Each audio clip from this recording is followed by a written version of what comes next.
Check me out now. Return of the smooth operator. Shotty on repeat. I say sleep later. This another favor. Consider me your neighbor. Lost a lot of fam in pursuit of the paper. She gon' catch the vapors when we slide by. The way I speak my mind, it's like I peak my prime, but I ain't close. I cruise through the night air. Fantasy a dream. Real world is a nightmare. Like Claire battling the brainless. Learn to live shameless. Talk about me a lot, but claim that I'm nameless. You aimless. So I'ma style on them. They washed up. It's a rap. Throw the towel on them. Gaining miles on them. Otakus for the win. Tacos, it depend on the mood that I'm in. Like Finn when it's time for adventure. This some new blue. Get ready to enter my mind for a few. Come and take a ride with the crew.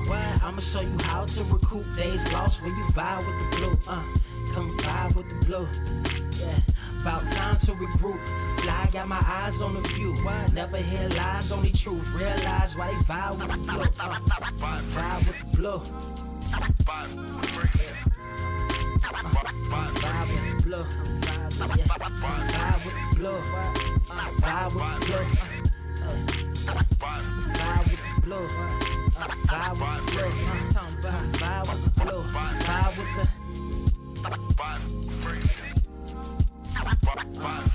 vibe with the sky. Wait, you know the rest. I'm blessed. I see you frontin' like you ain't impressed, but I still get requests. I'm playing Zelda on the GameCube. I quit spamming my music. Don't ever try forcing the links. That's a high rule. The wind waker, Mother Nature on my side too, controlling the elements. Go and check my avatar. I'm arrows ahead. Get the point moving forward. The battle scars accumulated over time are reminders of what I went through as a miner. Made me a grinder. The trees broke down for this loose leaf. If life's a game of death, I'm Bruce Lee. Ooh wee. Lose sleep on the regular, trying to get this word out. Then I crash Nebula. Wish I had a very odd parent, maybe two, but it's cool. Everybody pays dues. Now it's time to make moves. Granny didn't raise me to lose. Think I'm in the mood for a cruise. Wanna ride? Come and vibe with the blue. Come vibe with the blue. Come vibe with the blue. Come vibe with the blue. Come vibe with the. Check this out, y'all. I'm back spazzing like the elderly worth of my cousin Beverly. Never swear away from the truth. Just ask Heather, be weather, be tripping, starting to control like our destiny. Always give you the best of me until the death of me. My weaponry is a paintbrush. Hush, don't tell my secret. They get a hold of it. If you leak it, get it. It's cool. Got you covered though, look. But let me get back to that cool-ish, loose-ish. Why they still lying? They don't do this. Bad at board games, whole world clueless. Selling they soul for Roof Chris. Who's this honored fella? Need a sliced extra mozzarella. Crew fly, let God propellers. Humanity born like they don't trust fun. Why you dodge to tell her? You don't know, but my odds are better. Life's a gamble, depending on who holding the cards. You can start living at large or it's bon voyage. Charge it to the game. Me and you ain't the same. I'm thinking bigger pictures. Why you still shrinking the frame? Ever blink in the rain? It helps when your eyes dry. Mob with the bright minds. Think you funny, wise guy? Midnight Marauder with a new tribe. Tired of the fake. Come and vibe with the blue sky. Come vibe with the blue sky. Why do you try? We get them high. Take them high. What I do, come vibe with the blue. Yeah. Come vibe with the blue. Pass what up? Vibe with the.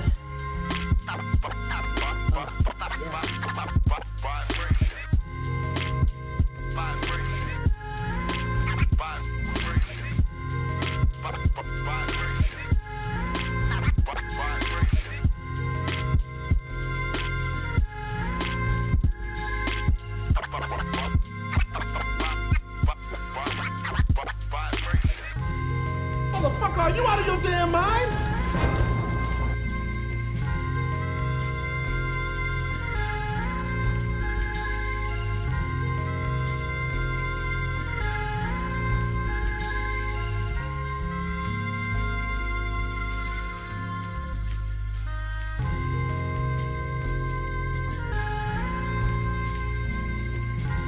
I have seen everything that has ever happened, ever will happen, ever could happen, and yet, what the hell is this? Are you ready? Word to wise, grass only greener when it's fertilized. Gave them truth in these songs, they prefer to lies. Destiny beautiful, adrift in her purple eyes. You can't see me, you Stevie, wondering how I reach more evolutions than Evie and make it look easy. Dream on, yeah. Dream on, dream weaver. Dream weaver.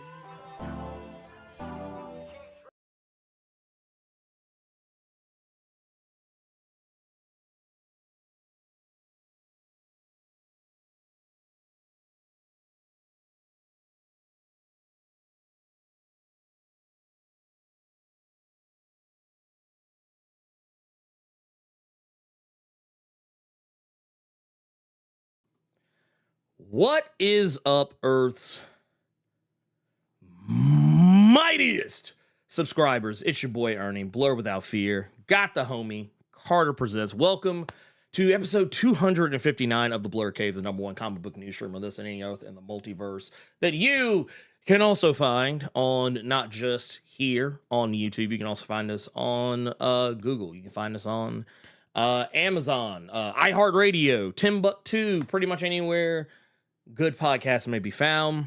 And if you find us on one of these platforms, you should totally leave us a rating. Ratings help us find more listeners like yourself. Carter, What I do?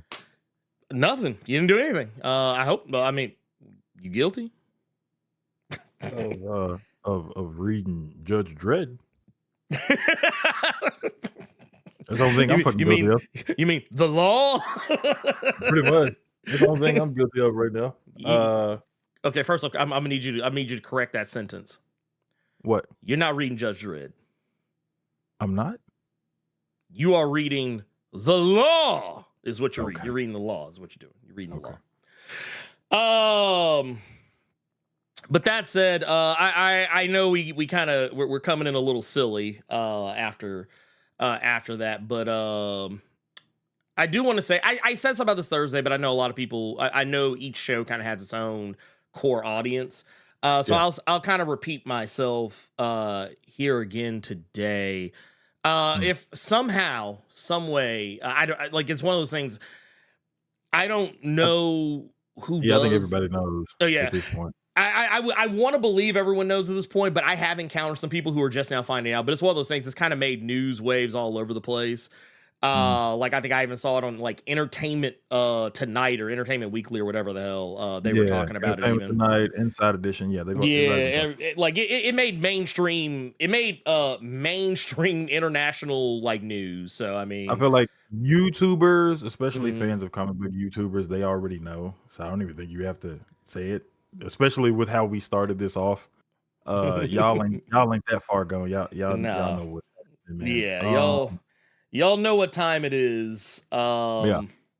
So as you saw as we came in, Benny, aka Comic Storian, he did pass away. As a matter of fact, this time last week, and devastated pretty much.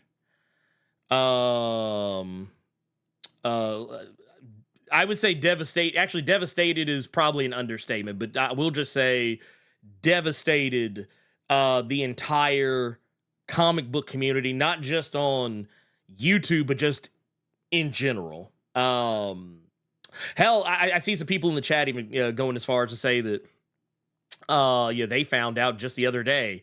Or found out on IG. I was reading a thing the other day. Apparently, James Gunn found out somewhere in the middle of the week when someone just told him about it, and he had something to say about it. I think I was joking with you the other day. I say joking facetiously, but about how even Ice Cube's son was talking about it on social media.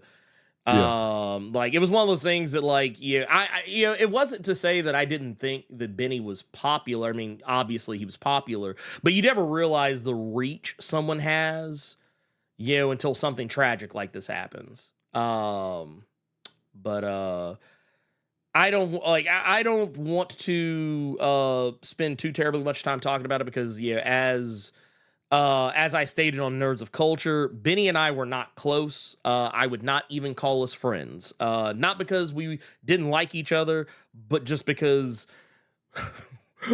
we maybe said 2 or 3 things to each other in the entirety of the time that I have been active on in the comic book social media community, and they were never bad things. It was always like just something like kind of in passing. It was always, kind of more of a, oh, hey, yeah, or, oh yeah, what's up? Da, da, da, da. We never met in person or anything like that. But, and it's one of those things too, where I will also tell people, like, I don't really ever feel incredibly comfortable, talking about,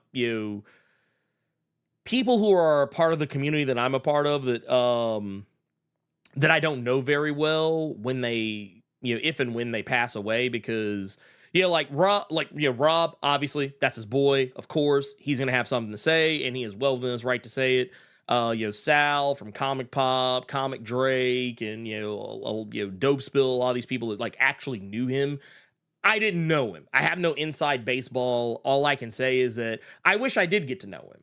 I wish that I did reach out to him.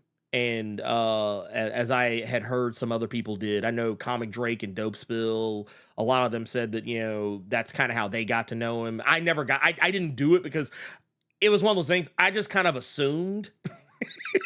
I was like, oh, that motherfucker's got, 11 million subscribers, man. He ain't got time for me. He ain't got time for small fries. But that's not the person that I have recently learned that Benny was, and even before he passed. All I can say is it sucks that he's gone. He was a guy that was, I think, only a couple of years younger than myself. So it made me question mortality. It made me question mortality.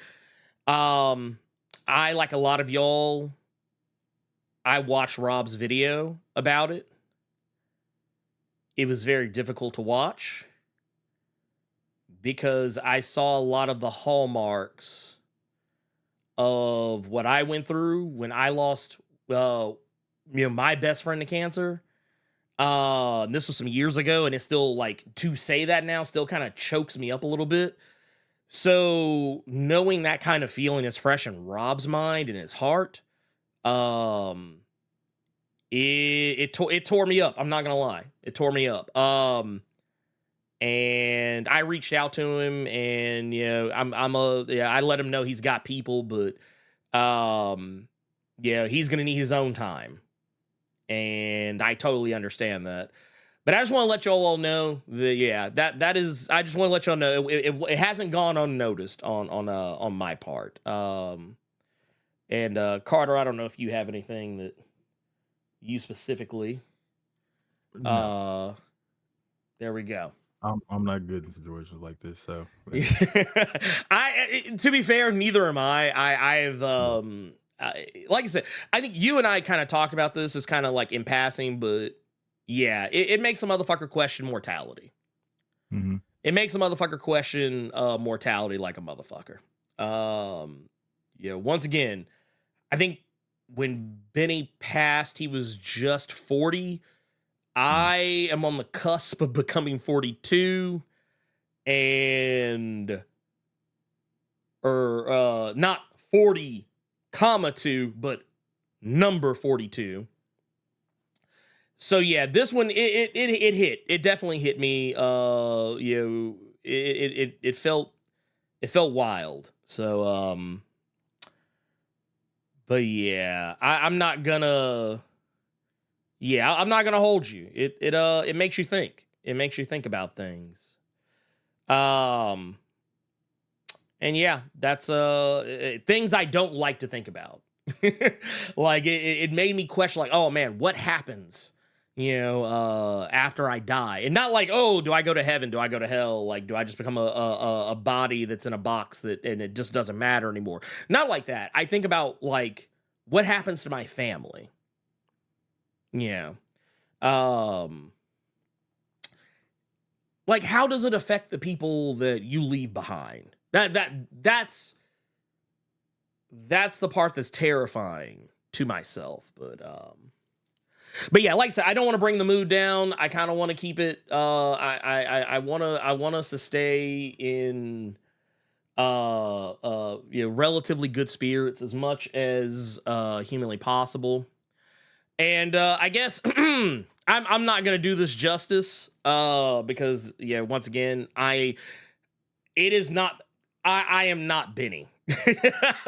And while many of people in the past have tried to accuse me of trying to bite off of Benny, the reality is that the more I've learned about Benny from people who are very close to him, like Sal and Rob, the more I have learned that if Benny and I did know one another, we would probably, one of two things would happen. We would either love each other to death because we are very similar in personality, at least in terms of like, mannerisms and the way we act, or we would have gotten on each other's nerves. It's one of those things, you never know.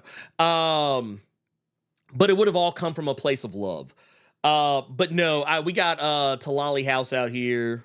Here, I want to pull this up just because I think I have it highlighted. Yeah, there we go.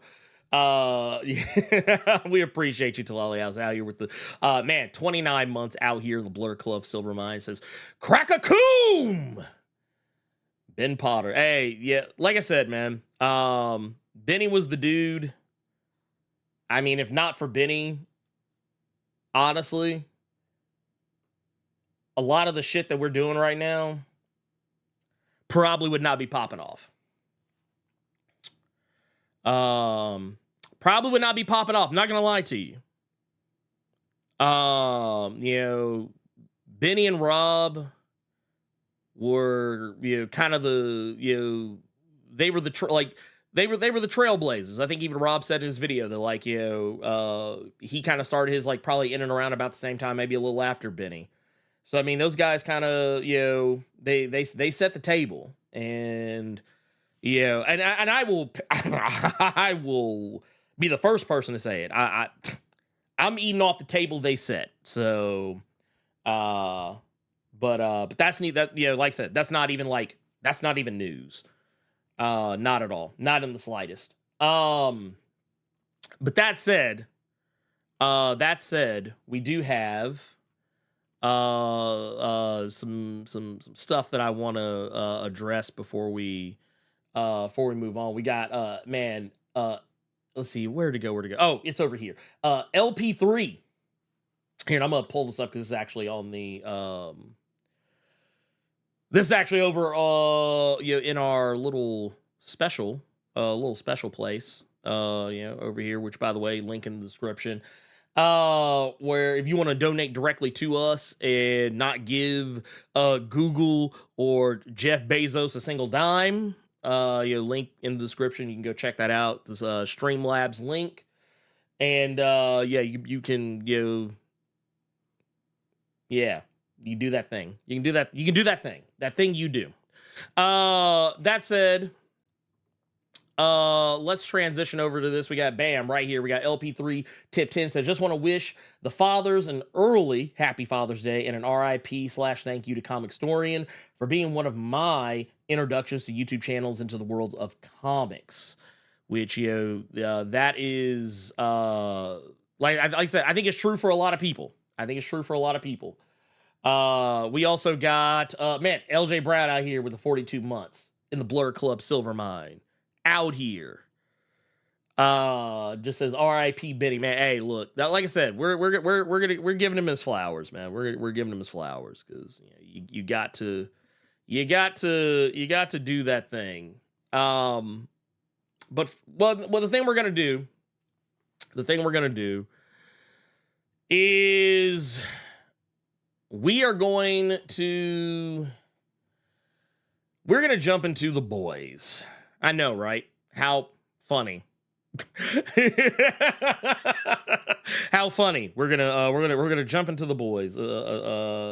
That's a way to bring the mood back up, right? I don't know. Well, who knows? But first, we're gonna touch on this other thing that we got going on here, Carter, because I think we actually got another super chat here. Booyah. We got one here from Bone Factory with the $2. Says, Ernie, you ever checked out YouTuber Jesse Gender? Yes, I have.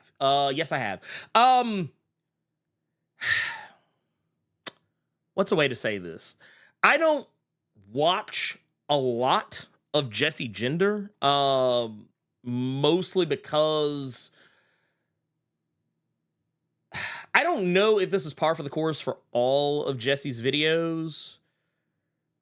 But I typically don't watch a lot of video essayist because I have a short attention span. So sometimes if I see one of her videos, I will probably watch as much as I can, or sometimes I'll just kind of, skim. But I know that I heard a while back there was some controversy with her. I don't know what it is, and I just didn't have a mind to even look any deeper into it. I'm sure someone will tell me if it's the case or not. But I am aware of who she is, yes. Let's see here. Let's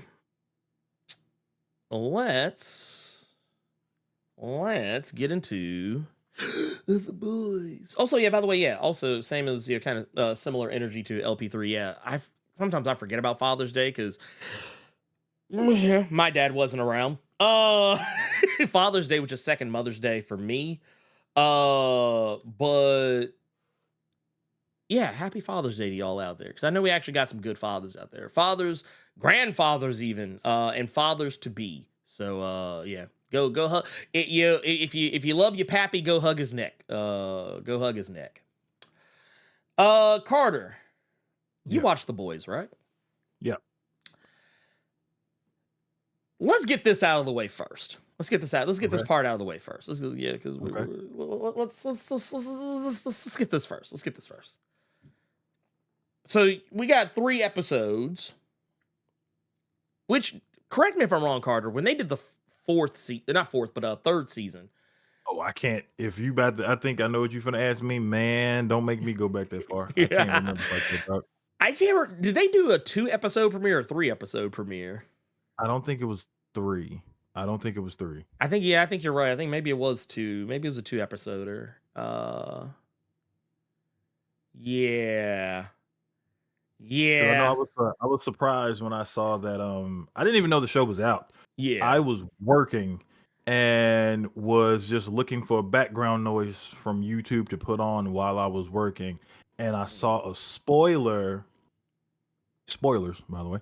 I saw a spoiler that just had, it said The Boys season, it said like 4-2 or something, and I thought it was just a clip from future episodes because I didn't know that it had dropped this week, let alone 3 episodes.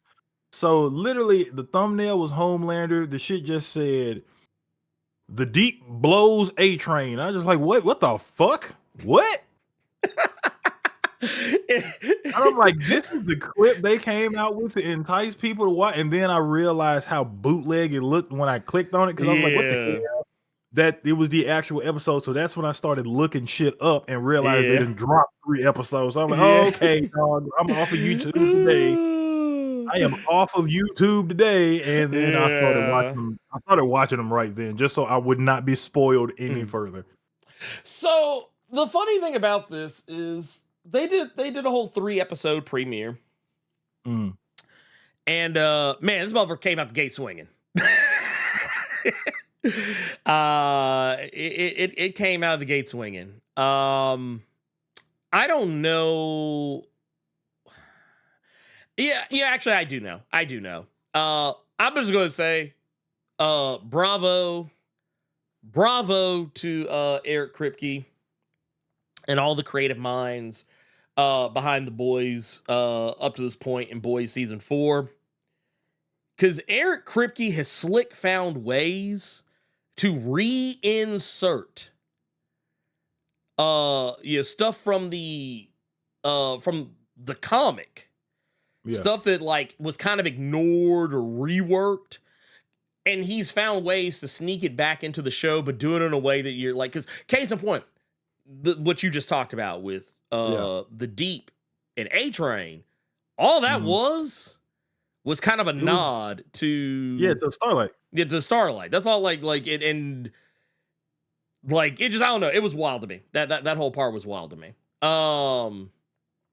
And like right now we're off to here. It pulls up. We're off to a pretty crazy start with the show, just in terms of like when The Boys started out, it was one of those shows that if you were a person who was able to pick up on subtlety,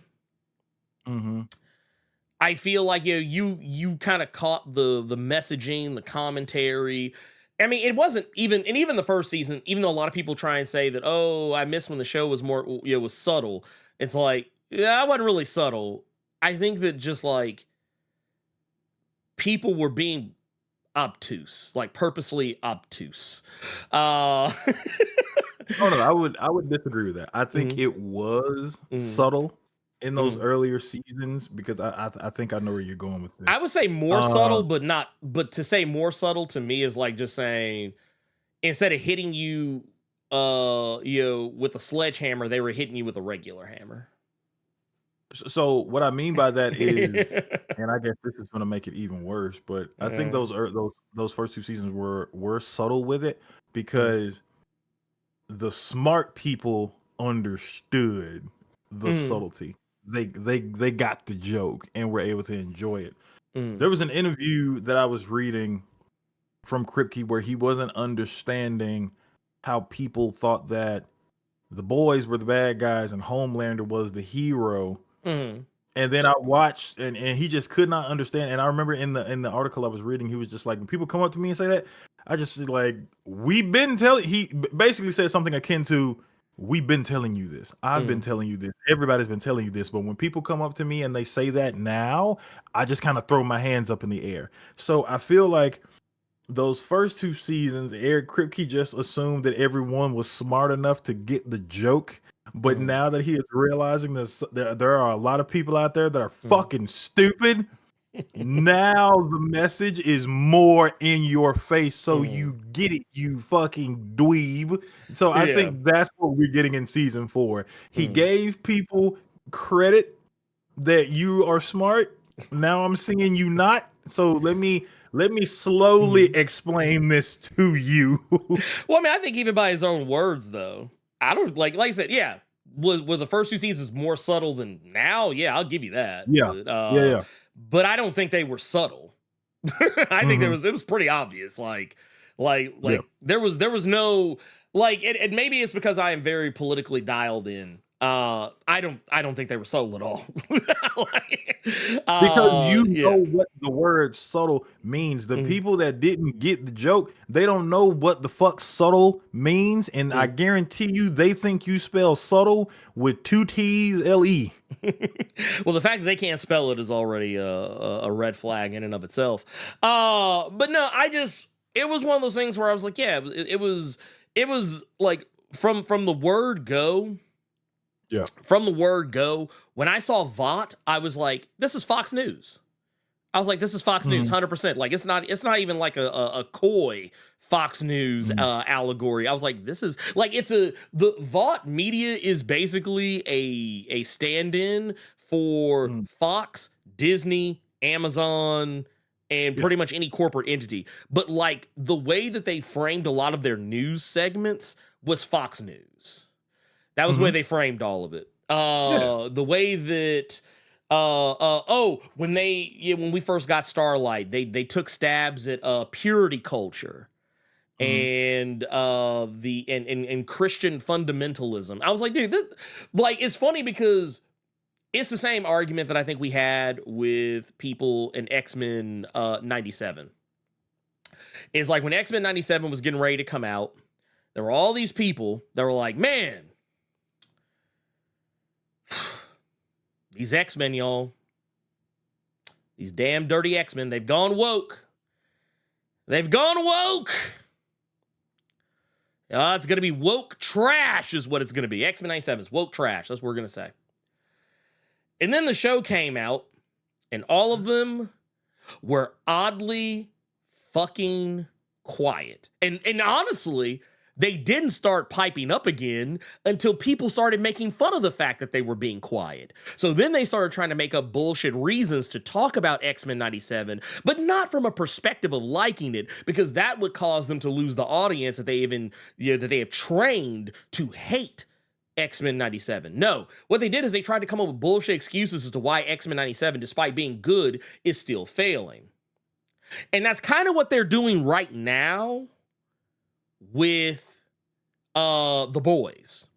Because I saw Critical Drinker finally came out and started talking about The Boys. Talking about, oh, the show's ruined now. It's gone woke.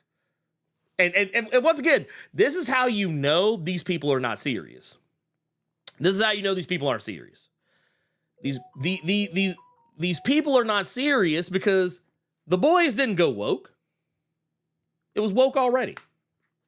I mean, if you want to, by your definition of woke, it was woke already. But I always find some of that funny. Also, by the way, Darian, the Aster or the Star. Thank you for joining Blerd Club Gold. We appreciate you, pimp. We appreciate you. Thank you for that. It is with that though. That I must say, I will probably I've seen some people critical of the fact that The Boys has become too woke.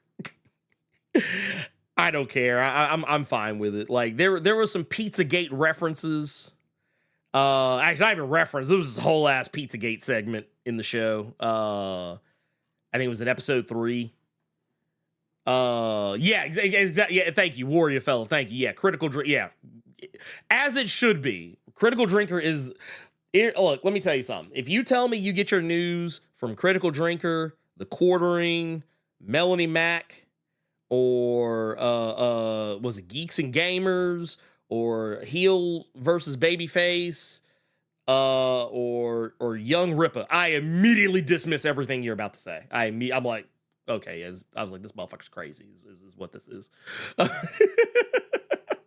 Also, shout out to, because I'm gonna go ahead and tell you right now, I think I know who this was. I think I'll have to look. I didn't have to look. I am Gregor D out here, gifted 5 subs out here. Love to see it. Out here. Just doing lay thing. We appreciate you. Said, Jensen, you know what else is woke? Not getting these motherfucking likes up. Hey. Y'all need to get the likes up, goddammit. I'm just saying. Get the likes up. Please, thank you. Also, man, we got one here from Elite X1. I want to tackle this right quick. We got one from Elite X1 out here with the 5. Says, Anthony Starr deserves an award for how he plays Homelander. Dude's mannerisms and facial expressions speak volumes more than his dialogue. He just gets creeped out from a single look. Also, the milkshakes had breast milk in them. Oh, I bet they did. I'd bet money on it. No, I 100% believe that. Oh man, that's a dude. What would you call that, Carter? Would you call it titty shake? Is it titty milkshake? I don't want to think about it because I wasn't thinking about that when he tried to hand him the milkshake. I was not thinking about breast milk at that time, and I don't want to think of it. It was titty milkshake. It was titty milkshake. But no, the thing is, this season has been pretty damn good so far. From the, I guess, while we're here, Anthony Starr is acting his ass off. Like he's acting his ass off. Just from, it wasn't, look, now I see it. I'm like, man, and it got sprinkles and shit in it too. Strawberries and shit. Titty milkshake with sprinkles on top. Imagine going into a fucking Baskin Robbins and asking for that shit, or a Cold Stone asking for some shit like that. Lord have mercy. But yeah, I feel like this is peak Homelander. Like you almost like, man, you know this dude's about to break. And you know that he first and foremost, he can't change. He can't change, even though technically in this season, I'm not saying he's trying to change his ways, but he's trying to change how he tackles shit. Because up to this point, he's pretty much had people just tell him what he wants to hear. This entire series up to this point, and he even calls it out in the season. He's surrounded by sycophants the entire time, that like everyone agrees with him because they're afraid to stand up to him, which is kind of funny when you think about it, because a lot of the people know why they're not going to stand up to him is because they know that motherfucker's crazy. They know that motherfucker's gonna like literally laser eye them if they look at him funny. And I thought it was actually kind of interesting just in terms of how on this season, he's trying to change the game up a little bit, which is why you end up getting characters like, almost called this girl Sister Soldier, Sister Sage.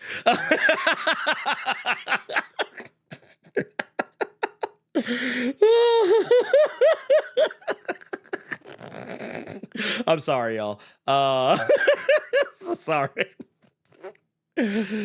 Ooh, goddamn. But yeah, no, precisely like he did Almond Joy Girl. Don't get me wrong. I'm sure if Amazon thought they could get away with it, they would have named this girl Sister Soldier.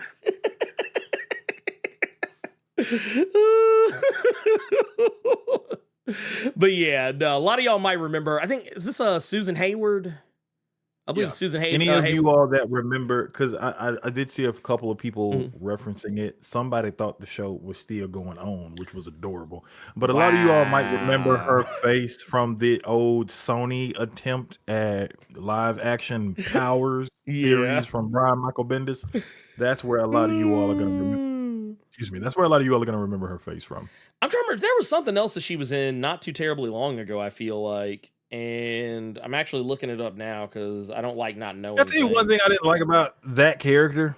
Oh, go ahead. She hated it. Well, it's something. Wait, are we talking about Powers or talking about the boys? No, we're talking about Sage. We're talking about Sage. Okay, gotcha. I'm with you. The one thing that confused me was that she doesn't like Sister Sage because you have to have, if you're gonna have a black person on the team, you got to put some stank on it. Is basically what she said that Vought did, and then they put her on the 7th, Sister Sage. Just like, bro, I thought at that point you for sure would have just been letting motherfuckers just call you Sage. Period.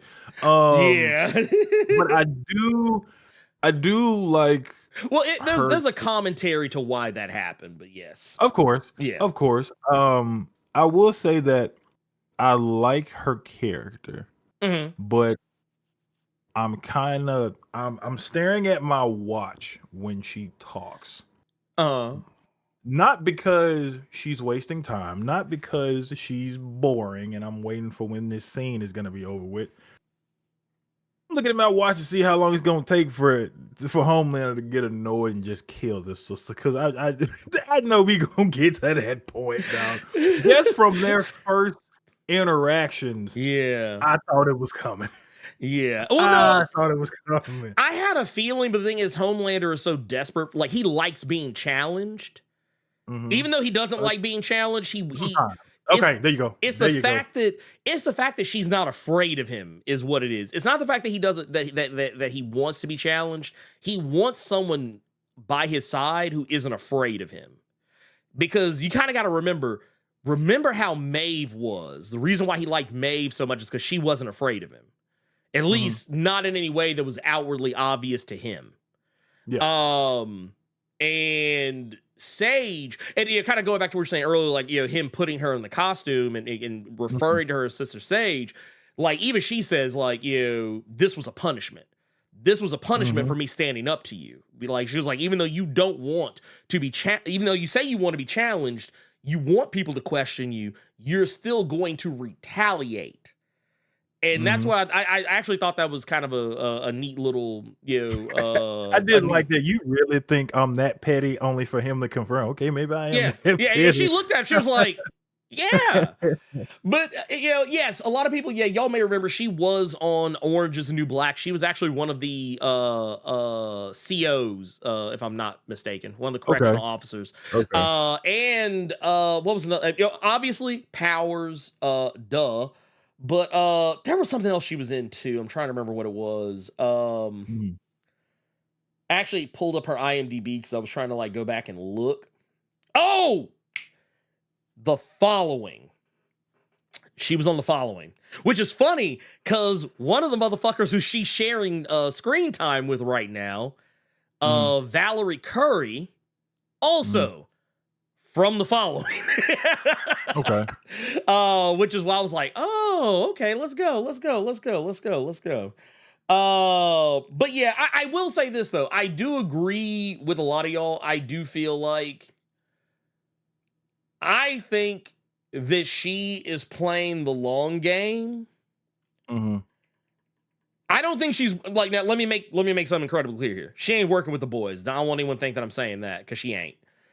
Yeah. But I do think that she is setting, basically, because her power is basically she Batman. She's Batman, basically. She got the mind. She's intelligent. She's the smartest person in the room. That's basically who she's supposed to be. She doesn't have any outward powers. She's just incredibly fucking intelligent. She's basically Mr. Terrific for all intents and purposes. Okay, yeah, I would say that over Batman. I would say, yeah. Well, I'm talking about from mindset. Like, or my bad. Let me not do what happened on the show. Just Terrific, because I remember when Homelander said you're the smartest woman. No, smartest person. Yeah, smartest person. She's not Mr. or Miss. She's just terrific. She's just terrific. Terrific. But just in terms of like the idea, like, I say Batman because that's just the easier one. That's the one everyone knows. But like, in terms of like, Batman is a type person that knows everything. Mm-hmm. For the most part, there's very little Batman does not know, and can read a motherfucker from like halfway across the fucking street. But like, the idea that like, kind of honestly, what they kind of tried to like imply Tech Jacket was in what was it, Gen V, but minus the trying to stick his dick in everything. But the thing I like about what they did with her is that you kind of get the impression that, yeah, she's setting all this stuff up. She's masterminding all this shit. But at the end of the day, I'm pretty sure she is already game planned for Homelander. You don't get to be as smart as she is, being the smartest person on the planet, and not have game planned for Homelander. Like, I guarantee you that there is nothing that is happening on this show that she has not already thought about before it has happened. Like, even the moments where she, like, I think, what was it, the shit that happened at the ice skating rink. Oh, dog. Dude, that shit, first off, of all the nasty shit that happened. See, somebody in the chat was just talking about how, I can't find their comment, but they were saying that the boys was never woke, except for these 3 episodes. The boys was just mindless violence for violence sake. Yeah, you weren't paying attention. That ice skating segment, that was just violence for violence sake. That was. And it added to my fear of falling, because this is one reason I never went to that ice skating rink at Mall of Memphis, dog, because I was always scared I was gonna fall on my ass and somebody was gonna come clean straight over my hand. That scared the shit out of me. That could possibly happen, dog. Or one of these Christy Yamaguchis would be trying to twist and then just standing around the house just cleanly slash my throat. So that added to that fear. I will say that. Well, I mean, it's like I said, and someone else just said it here too, more to the point of like, kind of people not getting it. Yeah. Don't get me wrong. Starship Troopers, the book, is pure war propaganda. I don't know if anyone in the chat has ever read the book that Starship Troopers is based on. The movie is so far and away different because it's actually making fun of the book for being so war propaganda-y. But yeah, look, you know what? If that ain't a good enough reason to play it, hey Carter, are you ready? When old girl got her fingers got sent to the gulag. Some motherfuckers are always trying to ice skate uphill. Like, that was basically it. That was That basically. white woman wasn't even trying to ice skate uphill. That bitch was just trying to get up and just. So yeah, that was some of that mindless violence for violence sake. But at the same time, that also was a portion where the subtlety was taken away because, again, Eric Kripke can't trust that you all are smart enough to get it. So we gonna put it more so in your face. Critical soup theory. Defund the soups. Do you get it now? Oh, the alt. No, what was it? The alt soup. Alt soups. Well, I mean, look. I mean, right here. Let's like this shit right here. Yeah. Like people sitting outside on opposing sides outside of a trial for Homelander, and not only that, the whole remember. And I actually said this on Nerds of Culture the other day, but when Trump was talking about how he once heard that if he shot someone in broad daylight on Fifth Avenue, no one would convict him. And what did Homelander do last season? He literally laser-eyed a motherfucker in broad daylight. In broad daylight. And man walked away scot-free. He walked away scot-free. The thing is, you can't be subtle with people anymore. And I know some people hate that. They hate the and it's usually the people that are complaining about shit being woke who say this. But there's always people saying that oh man, everything's so woke now. They're just beating us over the head with the message. And half the time they don't even actually get the message. Like they don't even actually understand the message that's being presented. This season is touching on everything from basically, as I said earlier, Pizzagate, where a dude walks into the Starlight headquarters and is demanding to know where the children are. Believing that they're keeping children in the basement of the building. Which is that's Pizzagate. That's unabashedly Pizzagate. Then you've also got old girl what? The saying they trying to teach y'all through heroes and laser eyes since y'all didn't learn in history class. Man, bro. Okay. First off, true. So true.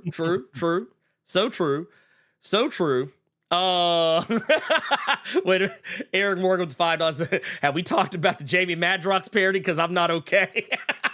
We haven't gotten to that point yet, but what's funnier about that is I love that you can tell he loves bringing in people from Supernatural. Oh, of course. You can clearly tell that was his family on that show. Oh, so to bring in spoilers for Supernatural. For Supernatural. Oh, well, yeah. to bring in God, to bring in Chuck to do that.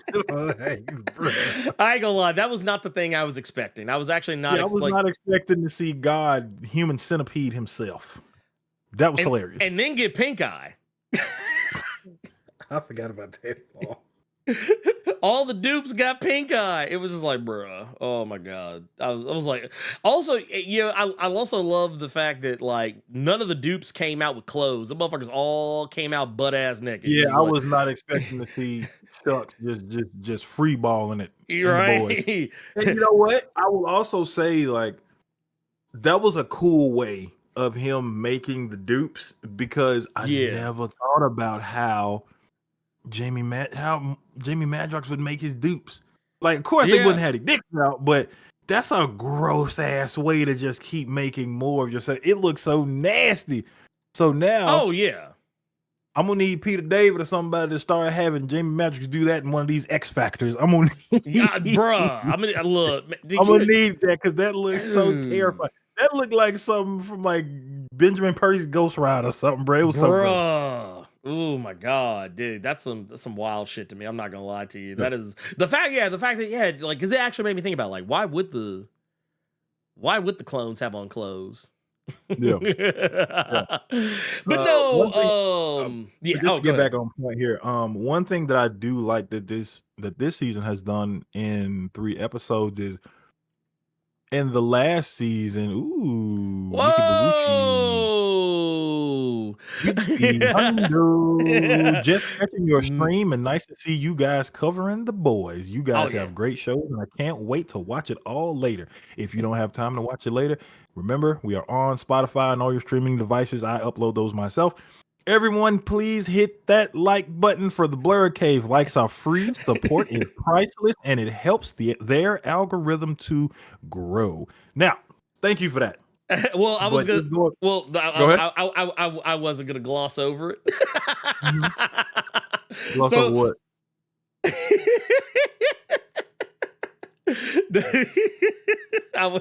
Well, no. I was gonna say, for first off, shout out to Nick. Yeah, because Nick is awesome, and and I guess I will forgive Carter for potentially not knowing.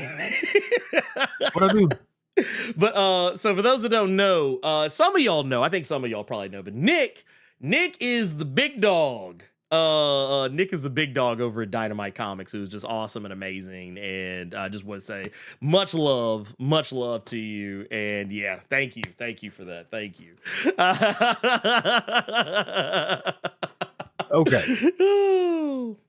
Because I'm gonna tell you what was funny. I saw that one, and again, thank you. But I saw Big Barucci, and then I saw Gloss or Glaze right under it. Yeah. Oh my god. Y'all are some freaks. Y'all okay. Anytime. Hey, we appreciate you. Oh, well, and the thing is, to talk about, you know, more of the wildness. You know, there's a scene. And technically this is from, I think they did this first in season 3, maybe. It could have been season 2, but I want to say it was season 3.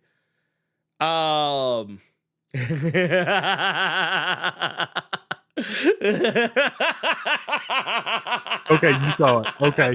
Yeah, nah. I already know why he's laughing, because he saw the comment that I just saw. So yeah. I was about to say, no, y'all did not. No, y'all did not. Now, okay. No gloss or glaze here. Is now the name of the episode on Spotify. There Just you go. FYI, y'all. I like it. FYI, I like it. Just so y'all know. Yeah, I was about to say. I was about to say. Yeah, none of that at all. But there is nothing but love here. All right, there's nothing but love here. You know, like I said, Nick is the homie. Yeah. But the thing with Homelander in the 3rd season, it's actually one of those moments from the comic that I was like, man, you know, if there's ever any one thing to like take 1-to-1 from the comic itself, it was that. And some people may or may not even remember it because it's such a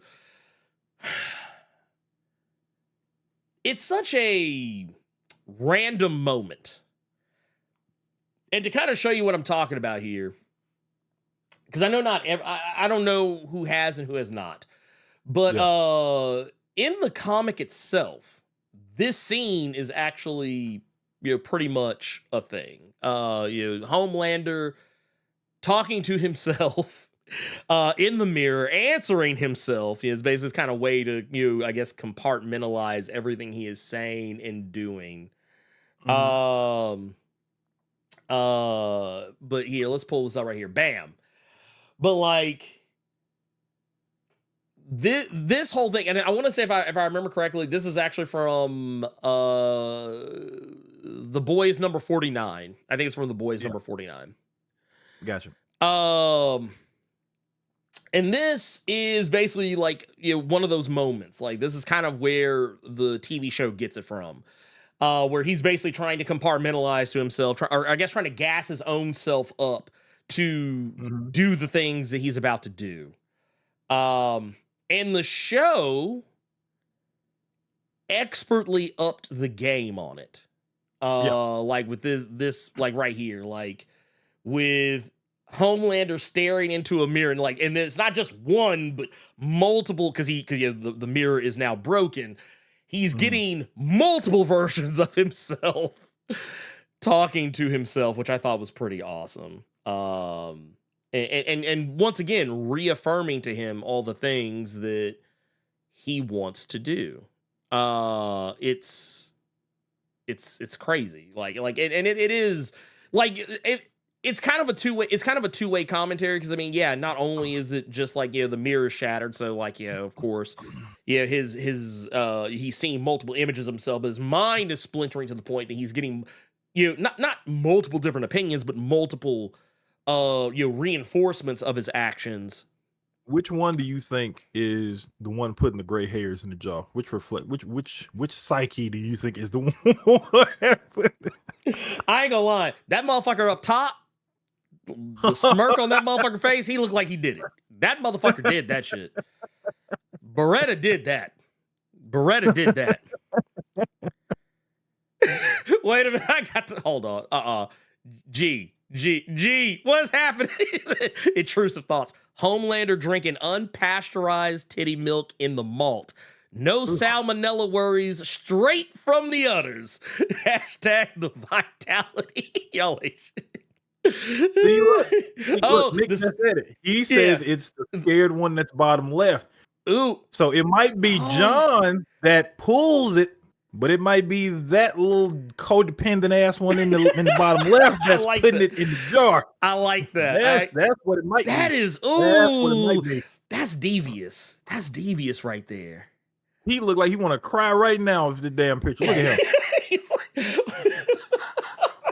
Well, I love the commentary in it, just because it's the thing you don't really think about with Supes in the Boys universe. You don't really think about them aging. I mean, it's not to say, because you look at, well, obviously Soldier Boy is kind of an exception to the rule, because he's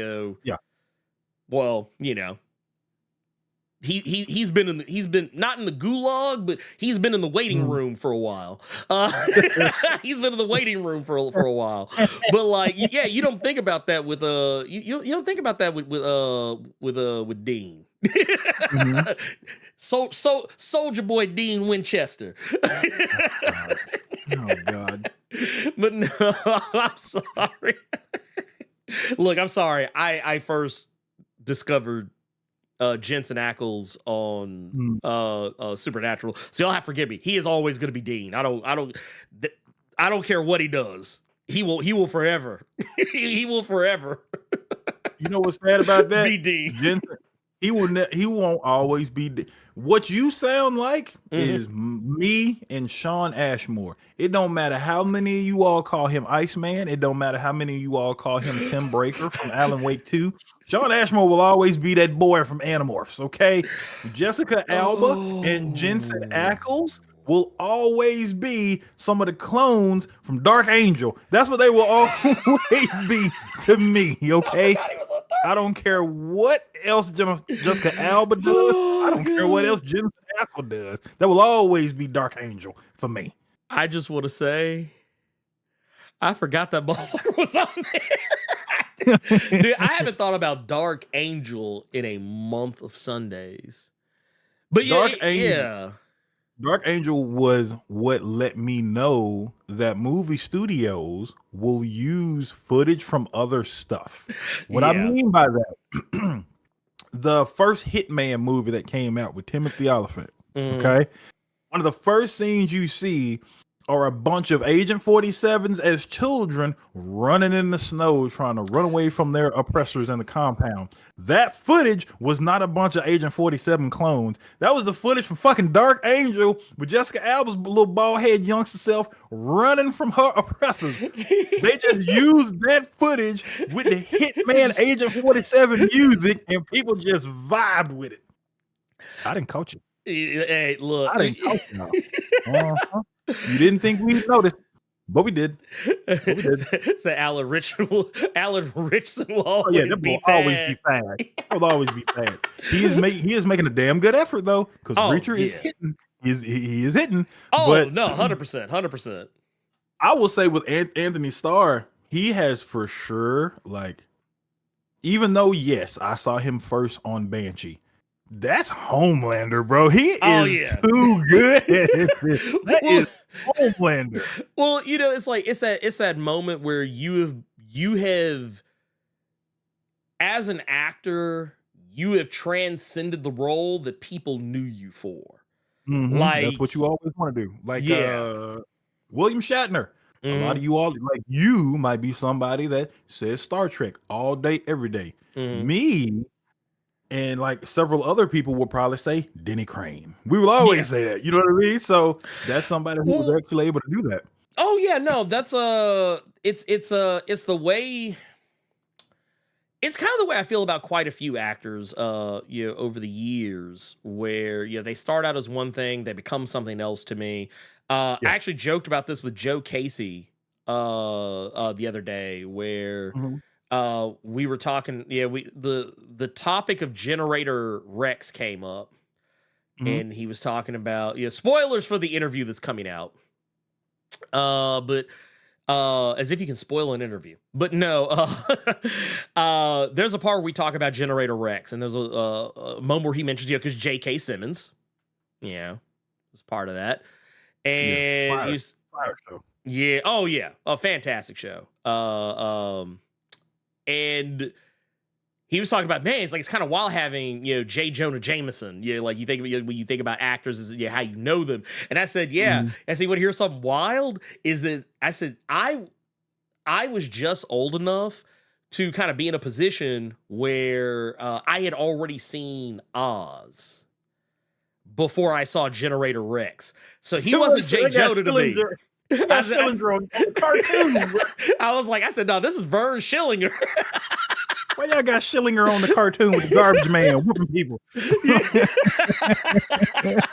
So yeah, that was kind of one of my things. I was like, that's who that was. But because you know, J.K. Simmons has come so far, I don't really see him as, you know, Schillinger anymore. I see him as J. Jonah Jameson. I see him as the teacher from what was it, Whiplash. These are the things I see him as now. And it's the same, like Anthony Starr, kind of same. Banshee, that's who I was like, oh yeah, that's that boy off Banshee. But that's Hood.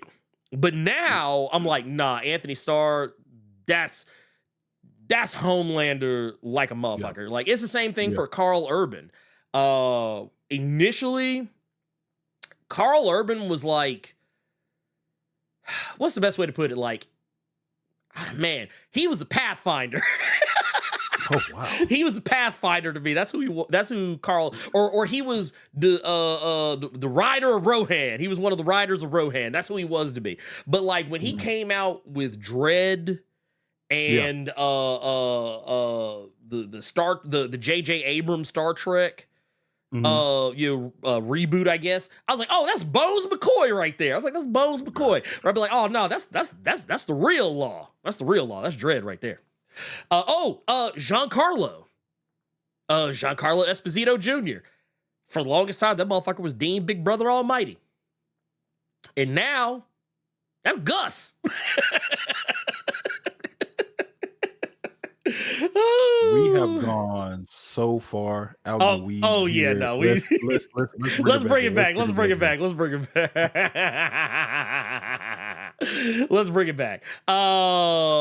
But no, we to put us back on track.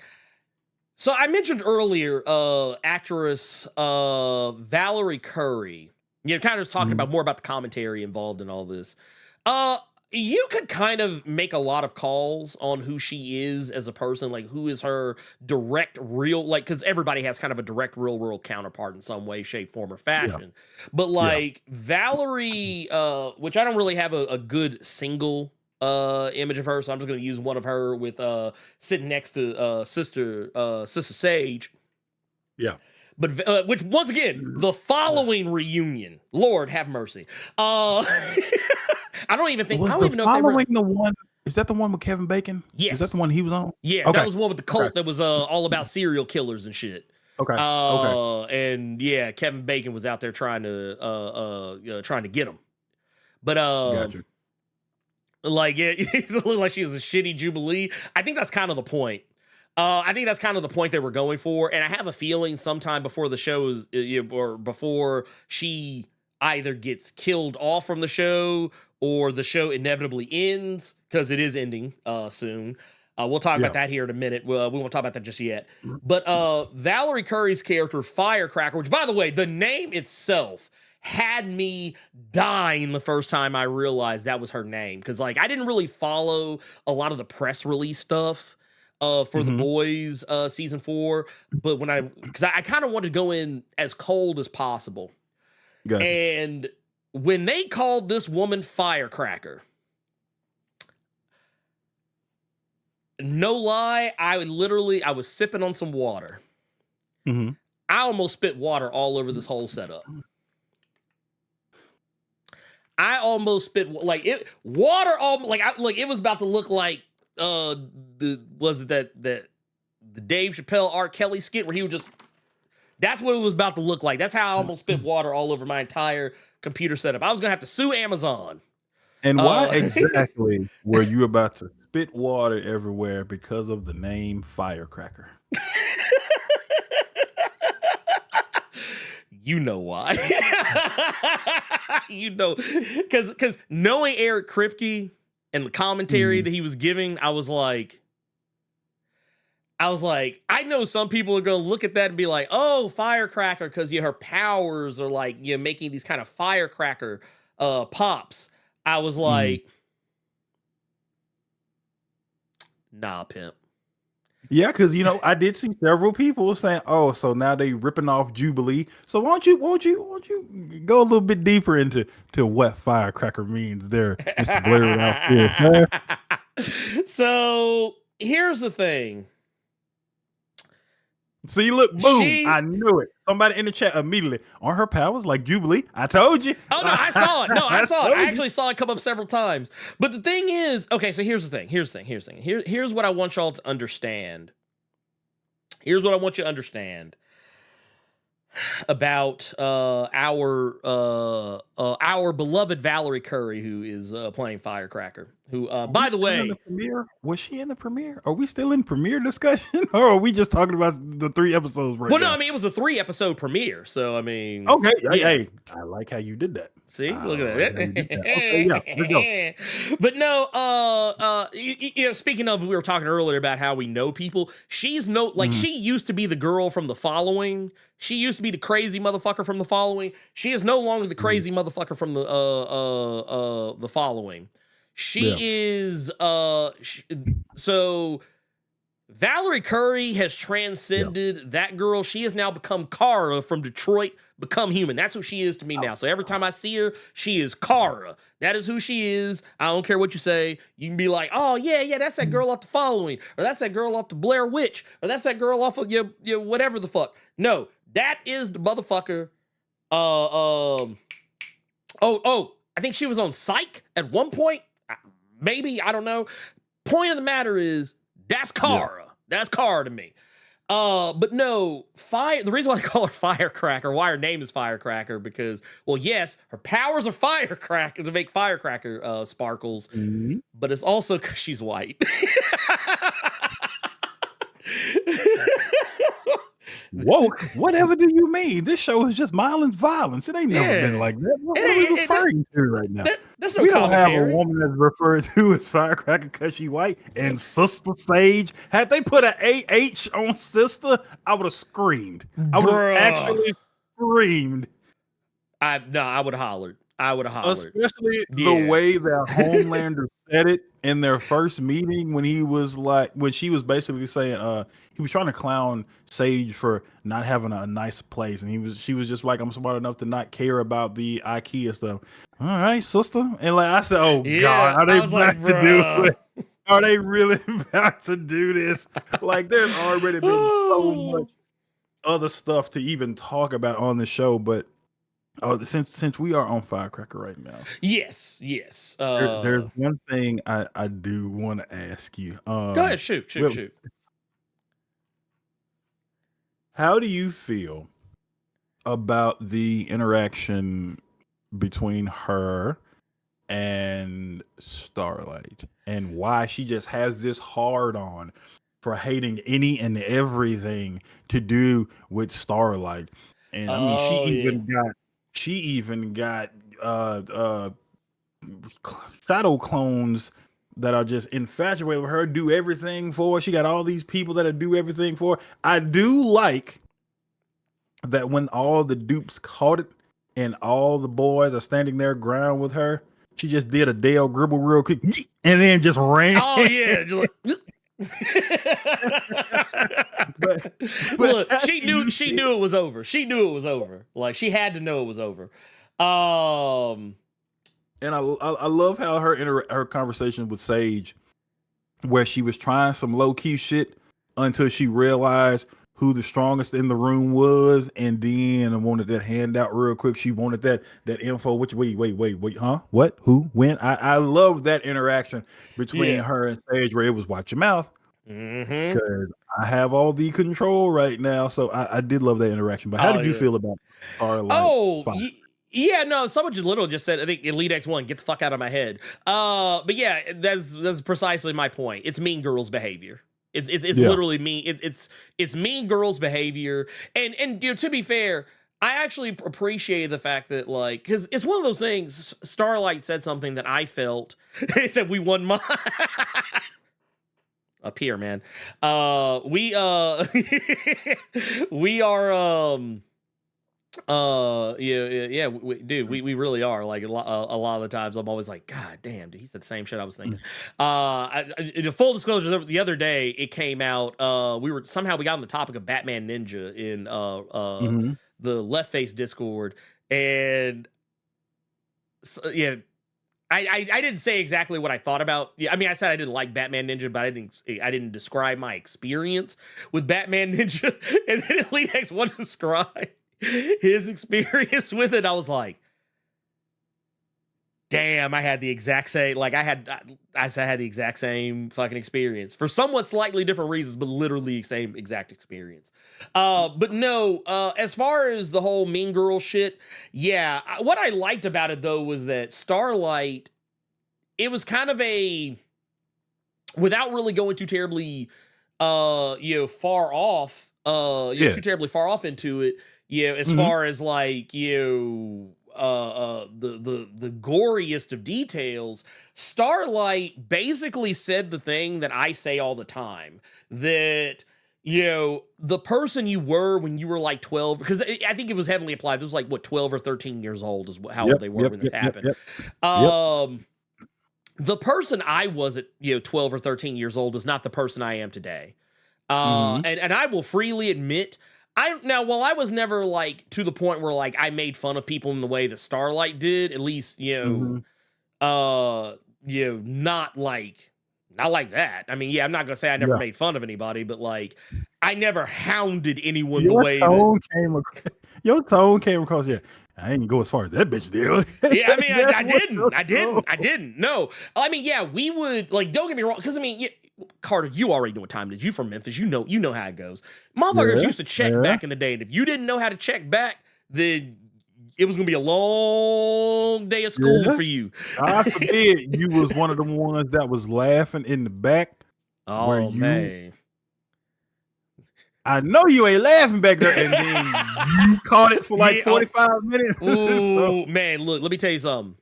If you laugh too loud, bruh.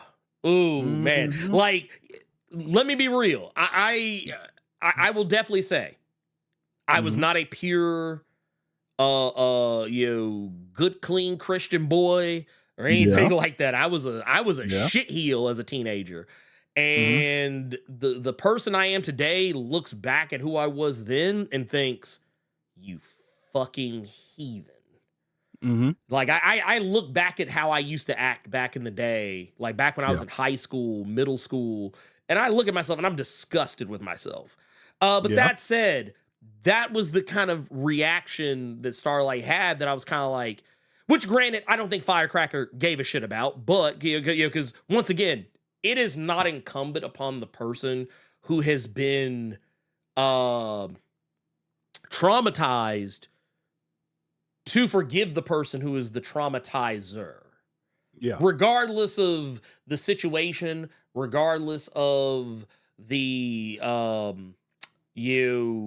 how far back it was or the circumstances surrounding. It's not incumbent upon the person who has been harmed.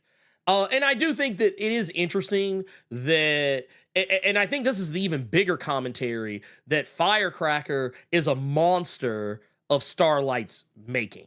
That something so simple, and I don't want to say simple. Simple makes it kind of sound like I'm dismissing it. So I'm gonna strike simple from the record. But something that is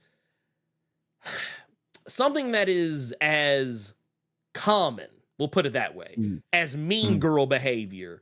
Because it is common. It happens more often than people might think. Kids are terrible to each other. But the fact that Starlight spreading terrible rumors about her and basically like fat shaming her, calling her a slut, and making up lies about how she was sleeping, like she was a basically a teenage hoe bag.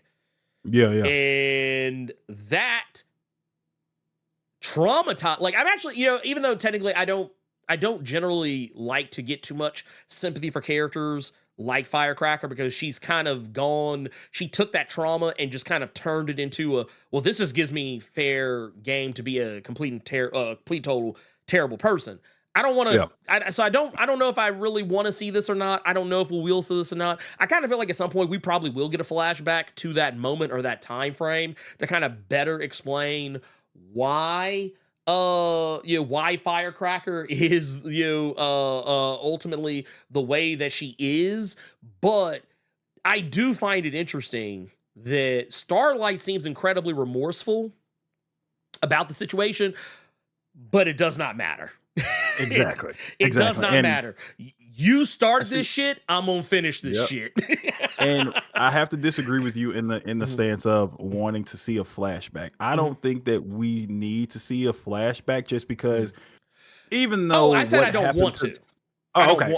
I'm reading chat and somebody in chat was asking for it, but okay, yeah, gotcha. I don't think we need a flashback. We can go off of what's being said right now, because a flashback would do nothing but, not even to go into that, but Firecracker was always going to be a shitheel. It's just the fact of what she went through in that instance. Because another point she brought up to Starlight was the fact that Starlight was the white picket fence and the whole thing, and she was in the mud, which made it much worse, because you want to look down on those people, not the blonde hair Miss Prissy. So growing up in an environment like that, and then you're having to move and all the other nonsense. So again, she was always going to be a shitheel, but I liked that scene because that goes back to the one thing the show has always tried to make a point of, or at least the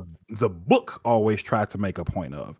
Yes. None of these heroes are good people. No, not at all. That's the one thing I did like about that scene, because even though Annie is with Huey and she's trying to help the boys and she's trying to keep everybody together,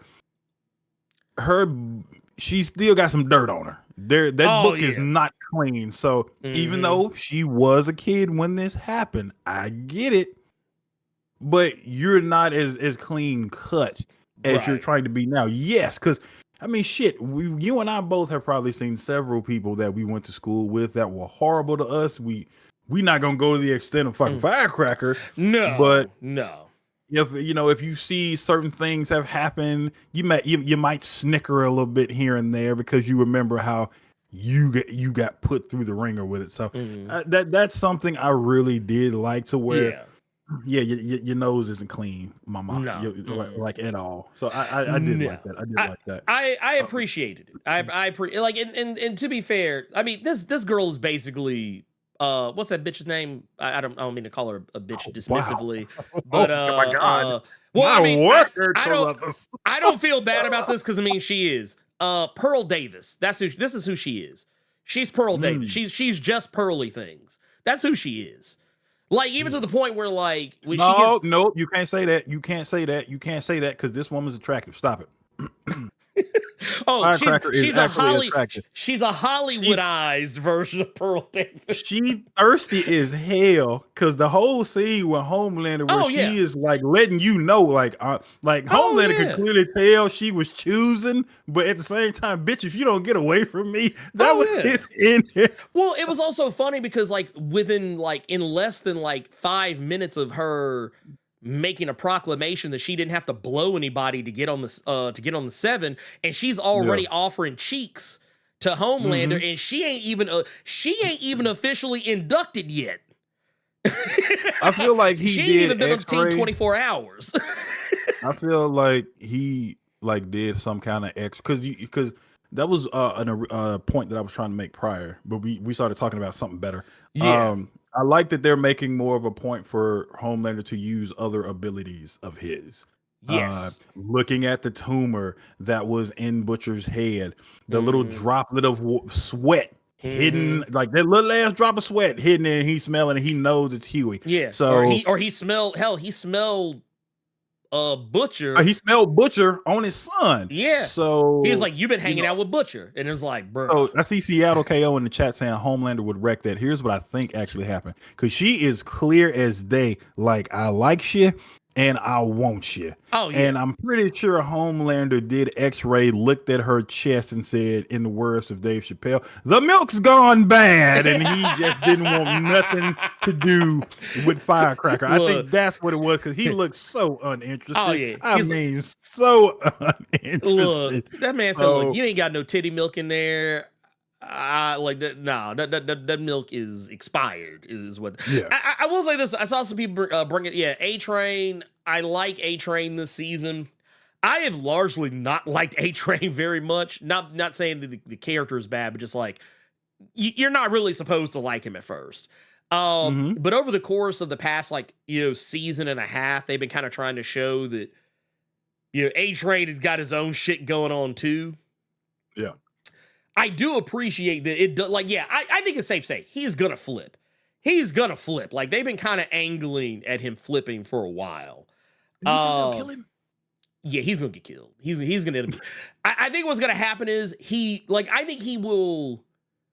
think A-Train is going to inevitably help the boys. He's already kind of helping them.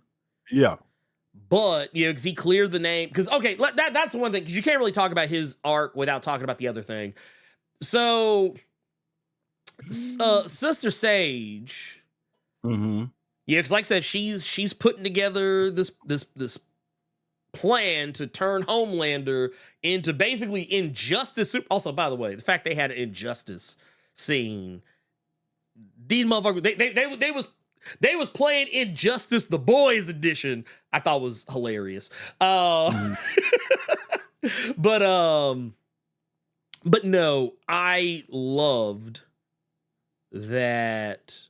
Like, as far as the way they settle this up, Sister Sage has basically put together this plan to frame the Starlighters, and you can just tell, like, the fact that they didn't allow A-Train the opportunity to kill one of the three home teamers that were killed, and oddly enough, one of them being Todd, which was just even more funny. But A-Train never takes a swing. He stops Todd from leaving, but he does not kill him. And I thought that was very interesting because it was more like, once again, this is wrestling and it's storytelling, because wrestling is storytelling. But this is babyface turn booking 101. When you got a heel that you're getting ready to turn babyface, one of the key things you do is you start having the heel act less like a heel. Like, it's that moment where I'm trying to think of some more popular ones, but I can't think of any like right off the top of my head. But like wrestling wise, but like, when the heels are. Oh, go ahead, go off, King.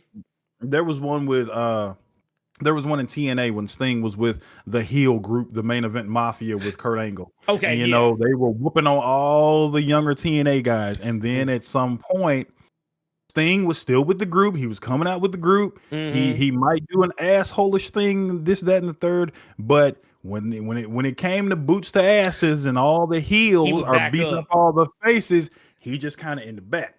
He just kind of watching. He just kind of, you know. Dude, I forgot about that shit from TNA. but no, that is actually a perfect. That's actually a perfect scenario because that's precisely what A-Train was doing. He's not actively doing the thing that Homelander's trying to get him to do. He's sitting back and watching. He's taking stock of everything that is going on right now. And it like if Eric Kripke would have had it where A-Train did kill Todd, that honestly would have fucked up the whole arc. It would have fucked up the whole arc. You'd have to wait till season 5 to do the shit because it would be too fresh in people's heads. But like, not the top dog of Dynamite talking about Fortune. Oh my goodness! Oh my God! Wait a minute! Let me find out. Hold on. Let me find out that the top dog of Dynamite Comics is around here. Because if he's bringing up Fortune, I know for a fact he did I hated how that group did their 4 because they didn't just do 4 like a normal person. No. I guarantee you, Nick Barucci done did this ugly ass stuff. I hate it when they used to come out doing this. Well, you know, they couldn't do it because if I'm not mistaken, this was like a trademark protected by WCW at the time. Oh, they couldn't do it. You probably could have done it, but I think legally WCW, if they really wanted to be petty, they could have came after Ric Flair for that because I don't think he owns the rights. I don't think he owns the rights. So yeah, that's why they had to do. Let me find out the top dog of Dynamite Comics running around here doing this. Look, let me tell you something. Has nothing. Look, let me tell you that this has nothing to do with the boys. Becklin. That's all they do at the bullet meetings and shit. Like, God damn it! So like, let me tell you something. Okay, T5 the Great said, yeah, it was trademarked. It was okay, that's what I thought. Wow. So yeah, that's why it's kind of like why when Bubba Ray Dudley was in TNA, he had to be Bully Ray. Yeah, he couldn't be Bubba Ray, or you know, and a lot of other people kind of the same because they don't own the rights to all their stuff.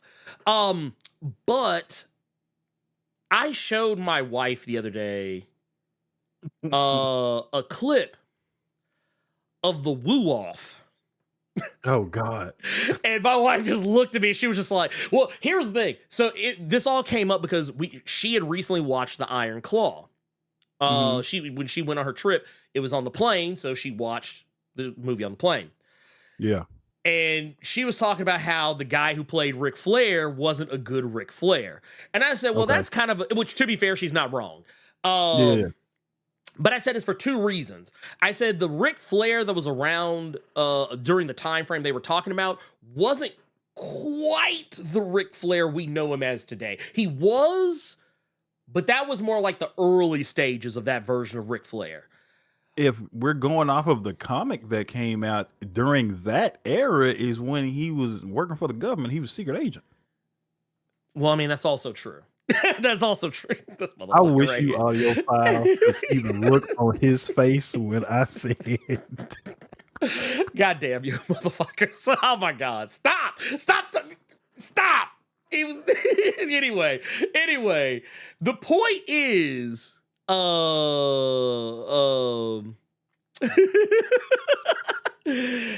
point is I wanted to show her what someone who actually has studied Ric Flair knows how to play. Like, for those that are talking about Jay Lethal. Jay Lethal. Shout out to Jay Lethal. I hate how AEW is doing him. He is a bum over there, dude. Yeah, I'm mad at AEW right now. That must be just gorgeous. It got to be huge.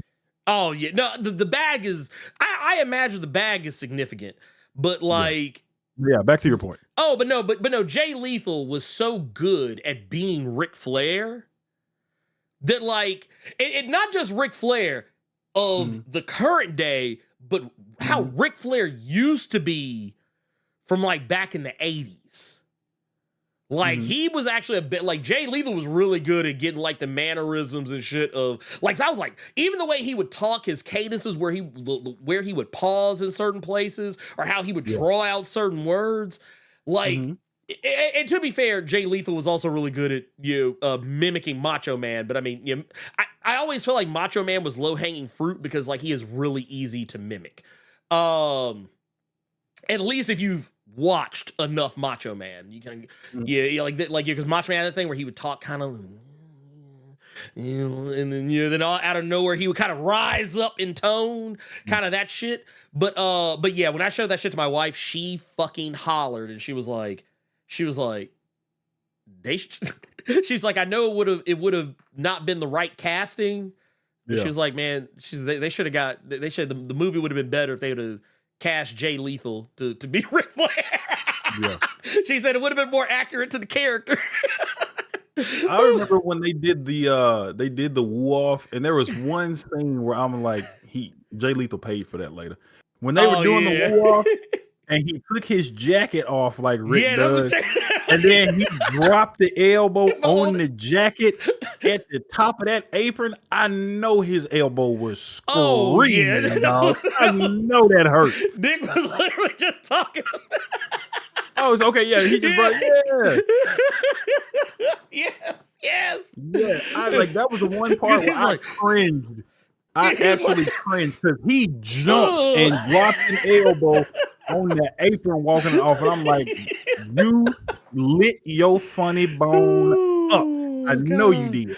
I'm not gonna lie. Thank you, Nick. Thank you. Yeah, I was like, hey, we appreciate you, man. We appreciate you. Thank you so much. Oh man, like I said, it was a trip. It was a trip to me because once again, this is a lot of what they're doing with the boys. I mean, it's storytelling. It is storytelling at its heart. But yeah, the wrestling fan in me can't ignore the mind of a booker. Like you'd be like, okay, okay. A-Train, we're booking him. He's gonna turn face. He's turning face. So here's the thing with that, and I'm happy you said that. Because now I'm thinking, I just asked you, do you think they're gonna kill him? And you think they're gonna kill him. At some point. You think A-Train, he's going to do a good deed, but it's going to cost him everything in the end. Here's something I think if we're keeping it in tune with the boys. Thank you for that dime in the mind for 10 months, Robo. I think that would be... Speaking of woos. Yeah, I think that would be, now that I'm thinking about it, I think that would be too good of an outcome for him. So if we're keeping it in the realm of the boys, what if he does a good deed, but it costs him to where, let's say now he's in a wheelchair, just like his brother is. Yeah. Let's say he does this good deed. It costs him, and let's say him dearly. And let's say that now he's in a wheelchair, just like his brother, and his brother still don't forgive him. He still does not forgive him for his actions. I would be okay with that. I would be okay with that. I feel like, because I mean, the thing is, I feel like that's the thing that Robo just hit it. Robo just hit it. He's down for him to turn face, but he still has a lot to pay for. That's my whole point. Yeah. So he ends up he's paraplegic. He goes to his brother like, we hand and wheel, not hand in hand, because they cripple. So we hand and wheel now, and he's like, his brother just looks at him more so like, and you finally did something. So like, you see how his brother aired him out. You see how his brother aired him out in front of his nephew. So I think that would be a good ending for him. It's just, you finally did something good, but you did. You were a hero. You ain't out the woods though. You ain't out the woods. Exactly. I do real quick because we do have some super chats that we missed earlier. Y'all ain't shit, by the way. Eric Morgan with the 38 months of the Blerd Club services. Holy tax write-off, Batman. Hey, Nick loves us. Don't play. We got Devontre here with the 5 says, Rocco said, you can't fight City Hall. I hate to tell y'all, it's all been political the whole time. All of it. Stop all you flinching at that fact. Hey, it is. This is what I keep telling people. Man, if you are one of those folks who thinks this show is suddenly becoming political, you have not been paying attention. You have not been paying attention. But and we also got another one from Eric Morgan with the 5 says, real talk, I'm just getting ready for A-Train's inevitable face turn. This is going to be better than when Virgil laid out Ted DiBiase. Actually, you know what? That is kind of what I was thinking about earlier, but I couldn't vocalize it. I couldn't vocalize it. But yeah, that actually is kind of what it reminds me of. It reminds me of Ted DiBiase and Virgil. Cause oh my God, that shit was kind of wild to me, not gonna lie. Also, man, shout out over to I am Gregor D over on Twitch side, because this actually made me giggle a little bit. Says, man, we tried that shit outside on dirt roads like we were black gods, but we were idiots. Talking about dropping the elbow. Oh my God. And you know what? I tell you what, man, yeah. I'm gonna have to go back and watch that again. I'm gonna have to go back and watch it again, because that shit was fucking hilarious to me. But getting back to it, because, like I said, there's still a lot there that we kind of haven't really touched on yet. As far as the A-Train stuff goes, I do appreciate what they're doing with Mother's Milk. And I actually thought it was funny because I remember there was something I mentioned when we first talked about the trailer when it came out. And I was like, man, Mother's Milk looked like he can slim down. Yeah. And I love how in just the first couple of episodes, they actually address the fact that he is thinner this season. Because they basically talk about how he's not eating because of stress. And between stress going on with the super shit and stress going on with home. Cause when I saw him, I was like, damn, man, this brother looked thin. I was like, wait a minute, and I want to go back. I'm gonna go on a limb and say that it's probably weight that he lost for another role, possibly. Because I mean, that is a thing. That is a thing. But man, I'm gonna tell you why I got concerned. Is because do you remember when those photos had leaked of Chadwick Boseman just walking around on the street, and he was super painfully skinny, and then there were people saying, oh no, it's for a role that he's doing in a movie that he lost a lot of weight for this role that he's doing, and then about a month later he just upped and died. Yeah. That was the thing that I started thinking about when. Luckily, we don't have to worry about that with Laz Alonso. This was just him with this. Oh God, I wish I could find that damn article, but he is with this DNA testing company. He has this association with them, and basically the reason he looks the way he does now is just getting in shape and supplements and stuff like that. So that's it's just him, because he posted on Instagram about it. That's just him taking care of himself. Because I had to deal with something like this from y'all asses, because Ernie, you don't know this, but there was a Twitch stream I did where I was talking about how there were some people in the chat that had made comments about how I looked different and I had lost weight.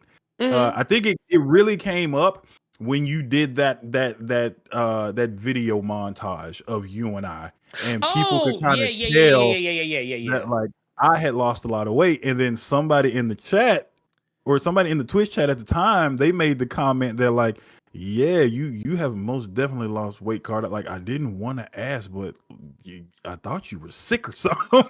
Damn. Yeah. Damn. I mean, to be fair. Okay, and like I said, I see some people talking about it in the chat. I didn't know any of this because I for whatever, because of the nature of how social media works these days, everybody's following tab just somehow doesn't seem to work.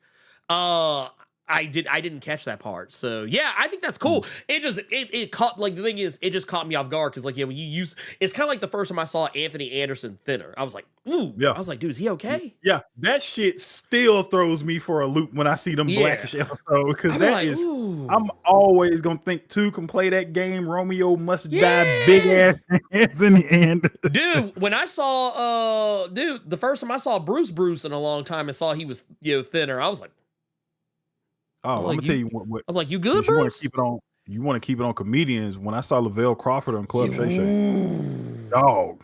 Bro, I got concerned. I was like, ooh, I was like, man, please tell me he's okay. But I mean, no, because you don't think about, like, yeah, my mind doesn't, when I see people lose a significant amount of weight, my mind doesn't necessarily go to the fact that they're being healthier. My mind immediately goes to the fact that, oh man, dude, yeah. man, And we don't mean to do this, but we lovingly say, or in our minds, we lovingly picture you gonna be big forever.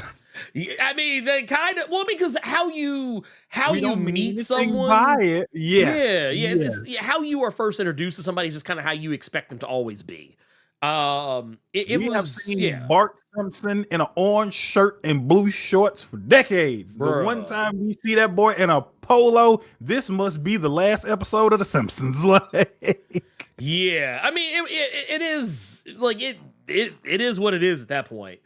I liked what they did with him though as a character, like you kind of giving him, making him the Papa Bear, of the boys. But also him realizing that, this shit ain't easy. Like trying to keep these, knuckleheads on the same page. And then like you also get into the shit going on. Like that's even before you get into the shit going on with Kimiko. Kimiko and Frenchie, if we're really being honest. Frenchie's dealing with some shit. Kimiko's dealing with some shit. she on the sauce. She is getting sauce. Oh yeah, no, dude. It's like, look, man. Kimiko is trying to figure out her past and figure out how to, get over her trauma. This motherfucker out here getting like zooted, like just absolutely positively zooted. And I saw some people that were complaining about him suddenly becoming gay. I mean, I'm not gonna lie. I kind of felt like it was always implied that he was bisexual at the very least, across the entirety of the show. But that is neither here nor there. But yeah, the shit ain't easy. The shit's not easy by any metric. I like that they're characters now. Especially, you know what it is? It's especially with MM. I really like how he is a character, and this is season 4. Eric Kripke already confirmed it, and I made a comment about it in the Discord that season 5 will be the last season. Yes. So the reason that I make that point is just because they have not done an inkling of any comic book characterizations when it comes to MM in the slightest, and the show is much better for it. He is the mama bear, the papa bear of that team, trying to keep it all together. He's the one that's taking the punches for them. No ghetto ass daughter, no real reason to why he's called Mother's Milk that a lot of y'all that don't read the comic don't really know about. You don't need to know about it. Please don't look it up. I feel like they gave that to Homelander. They said, hey, Homelander, you can have that titty milk shit. Yeah. So I really like that when it comes to the show, and this was just a conversation that was getting had on my stream yesterday. But yeah, I like how the characters are actual characters on this. Yes, like no one is a caricature, no one is an archetype. They are Stereotype, people. Any kind of type. None of that. Even Newman is, I mean, to be fair, Newman's kind of always been a bit of an actual person, but like, I imagine if just based on the Newman we knew from previous seasons, the shit that pops off this season with Newman and Huey, season 2, Newman just would have blew his head up.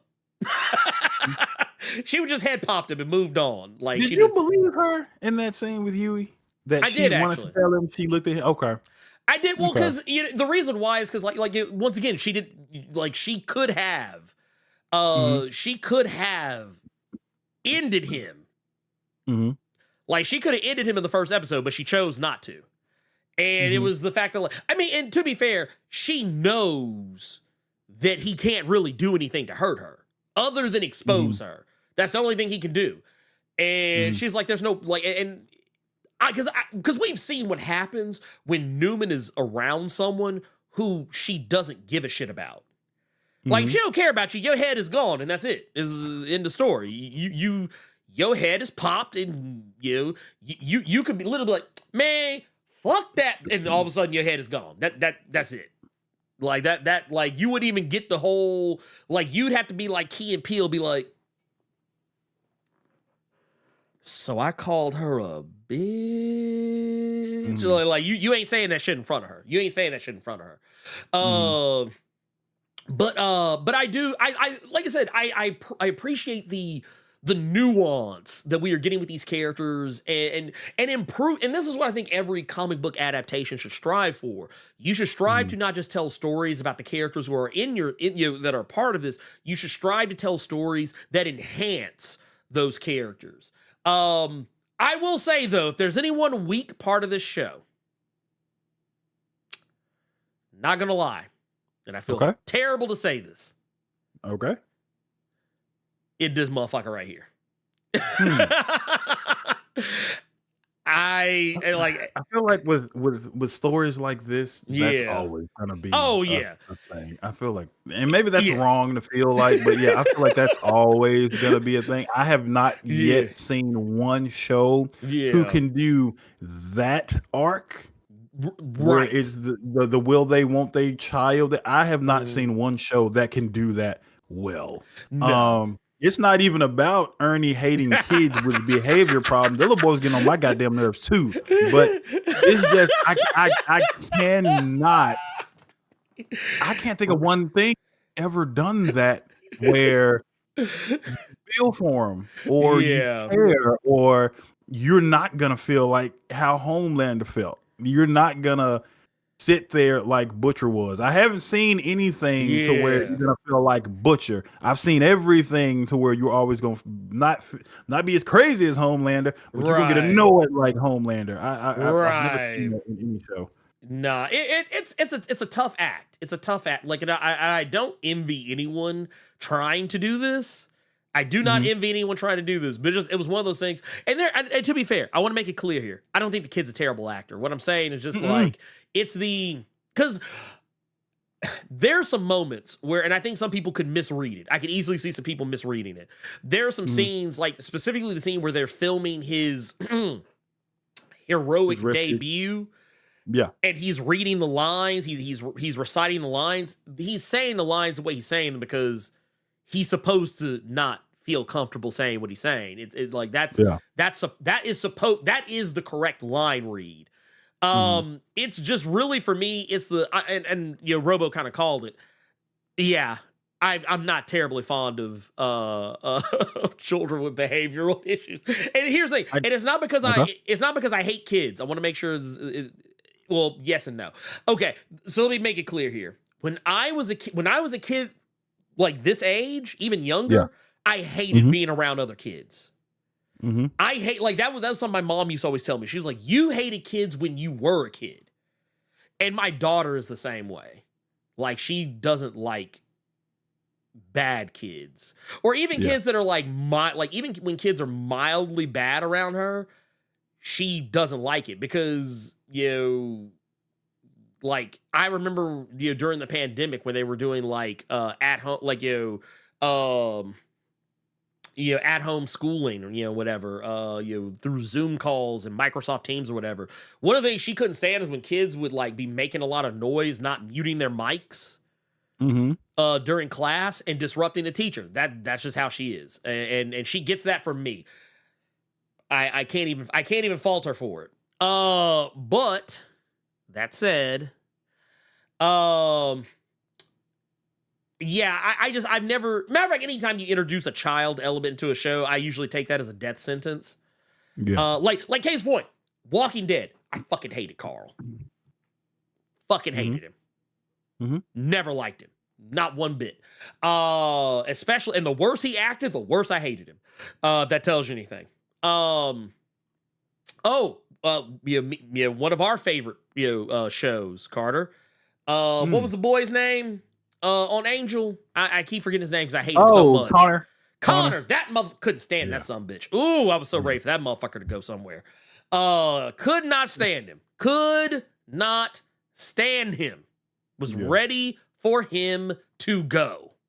But no, that said, this is going so not this season, the next season, the 5th season will be the final season of The Boys. It's not to say you're not going to get more Boys TV shows because Gen V is still going to carry on. There's even been some hint that your boy Negan Negan might even mess around and get a spinoff. I'm not saying it's confirmed, but in an interview, Eric Kripke was asked if there was a chance after season 5 that there was any hope for a Joe Kessler spinoff. And Eric Kripke was pretty open about it. He said, if Jeffrey Dean Morgan wants to do it, he was like, yeah. That's a creative individual to get asked a question like that, and that's your answer, because that means that you've already thought about some shit. Right, yeah. And you've already put some things in your head. So, I mean, that's a great thing for Jeffrey. See, and this is what's dope is he's making sure that his friends are eating. Because I remember when Jensen Ackles had an interview about The Boys, and they asked him, so how did you get it?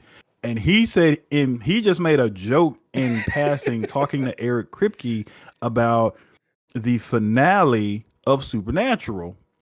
And he had made a joke basically saying that, I mean, with Supernatural, this is the last season, when you're ready for me to come over to The Boys. And Eric Kripke was more so like, oh, for real? Okay. I don't want to have you just as a bit though. So let me send you some stuff and let's talk some more. And he ended up sending him shit about Soulja Boy. And you look at what we were just talking about earlier with Chuck being on the show. You look at Gen V with I cannot remember that guy's name, but he was Lucifer's son and became the new god at the end of Supernatural. That little freaky ass dude that was wiping everybody's memories real quick when he touched them on Gen V. He was on Supernatural. Yeah. So that's a really dope thing to hear. So now Jeffrey Dean Morgan knows that if his Negan spinoff don't work too well after this second season drop, he got the Amazon bag if he want it. So that's dope. Bro. That's dope. And it's good. I like seeing that because you know what it reminds me of some of my favorite creative minds. It reminds me of some of my more favorite creative minds. Kind of how I used to feel about Quentin Tarantino up to a point. Okay. Because Tarantino would use all the same people. And then Guy Ritchie uses a lot of the same people. Yep. So I can't wait for season 5 of The Boys, because I think we might finally see Jared Padalecki since his Walker Texas Ranger show got canceled. Yep. So are they still doing the Winchesters? No. Damn. No. Damn. That is gone. That got ended too. Damn. Yeah, they ended that. So with Jared Padalecki's Walker show being gone, we might see the whole squad. We might fuck around and see Crowley in the last season of The Boys or something. That would be wild. What was it? Beastmaster said Castiel. That would be dope. Like, honestly, I think before it is all said and done, hell, because wait. Correct me if I'm wrong. Okay. Has oh my god, why am I blanking on dude's name? Oh my god, why am I blanking on dude's name? Crowley. Has Crowley been on The Boys yet? No, that's what I was alluding to. Okay, you might see Jared Padalecki and Crowley pop up in this last season. This is the last season. You might as well put everybody from Well, I mean, that's kind of my thing too. Because somebody brought up Bobby. Yeah. Dude, you know how happy it made me when Bobby started showing up on The Boys? I was like, oh man. Yeah. I was like, hell, we might even see. That would be funny if Eric Kripke actually put Baby into The Boys. If you all don't know who Baby is, that was the car that Sam and Dean drove in. It'd be funny to see Homelander trying to whip a vehicle if that fool knows how to fucking drive. Man. But yeah, dude. So I love it. I like the setup. I do like the that. I setup. do like that. I'd love to see people like get their bag. Like be like, hey man, you came up with me. Yeah. I'm gonna bring you back. Yeah. Because James Gunn does it. James Gunn does that shit. If he like you, yep. you coming with him. So let me ask you this, because people keep asking for it in the chat, and I feel like there's really not much to talk about with the character. That's why I've kind of ignored it. What did you think about Black Noir? Yep. Okay, so Black Noir, here's the thing with Black Noir that I think is honestly kind of fucking hilarious. So Black Noir, okay, if for whatever reason you're watching this and you somehow thought that we were not talking spoilers, God bless you. But if for whatever reason you have not seen the previous season of The Boys, I don't know what you were doing here. But last season, as some of you may or may not know, your boy Black Noir, he caught that work. Your boy caught that work. So now there's a new Black Noir running around, and this one is very obviously not the original Black Noir. It's somebody else, which it's kind of funny. He seems like he's just a paid actor. He is. He is 100%. Yeah. Well, it's also, I think it's funny because it's still the same guy. Like, I mean, as far as who's under the suit. Who's under it? That's funny. It's like, funny. Because some of you may or may not remember, they did this thing where, I forget what episode of The Boys it was. It was in episode 3. It was in episode 3, we saw him without the mask on for the first time, and it was not the same guy who normally played him. It was somebody else. And when you get to this current season of The Boys, it's very obviously somebody else. I believe it's the guy who the suit actor from that has been playing him up to this point. But yeah, it was funny. I love the fact that like he talked so much. Like he talked so much that even Homelander had to kind of be like, bro. I love the shut the fuck up Noir. Like, he's like, like everybody's like, man, what's my motivation? What's my motivation? What can anyone give me any idea? Like, that motherfucker's like, man, shut the, like every time, like even in public, be like, what was it? When A-Train kind of bumped, was like, man, tone it down, dude. Because normally Black Noir, when he would show up, he would just be kind of like, yep.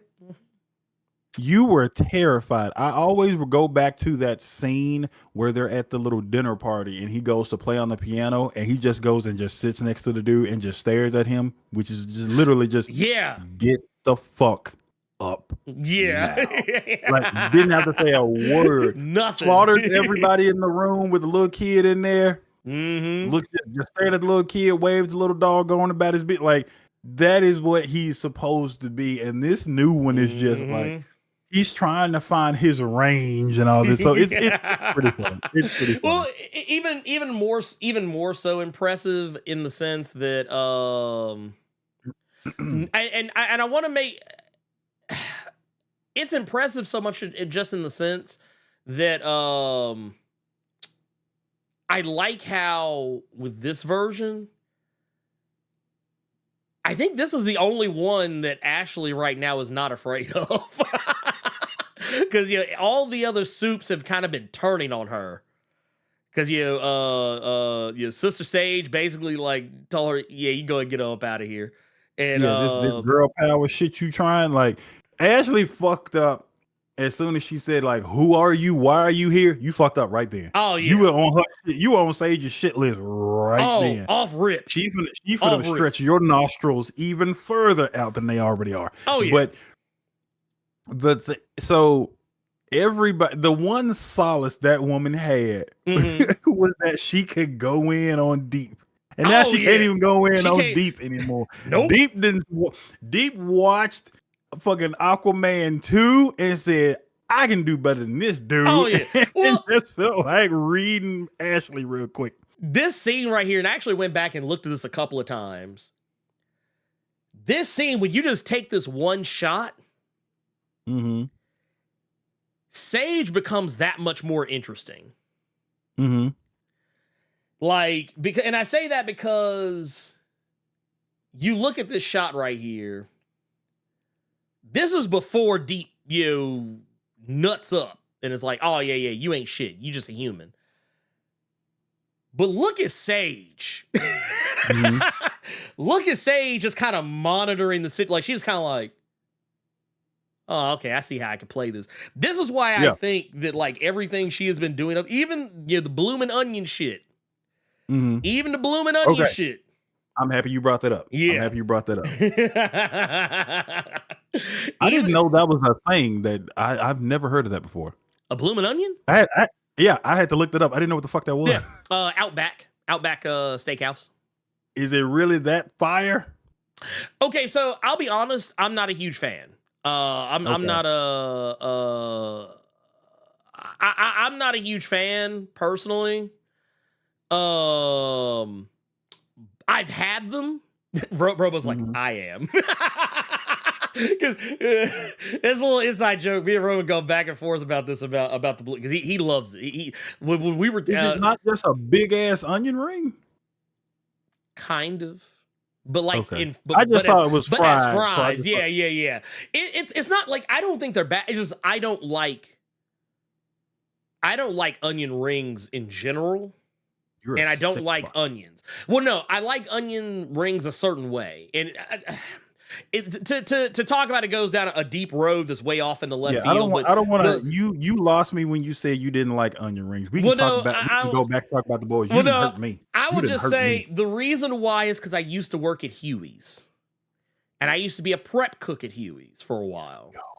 I hated being a prep cook. So I used to have to make the onion rings at Huey's. And because I made them so much, it just made me not like them anymore. Like the smell of them, I just couldn't.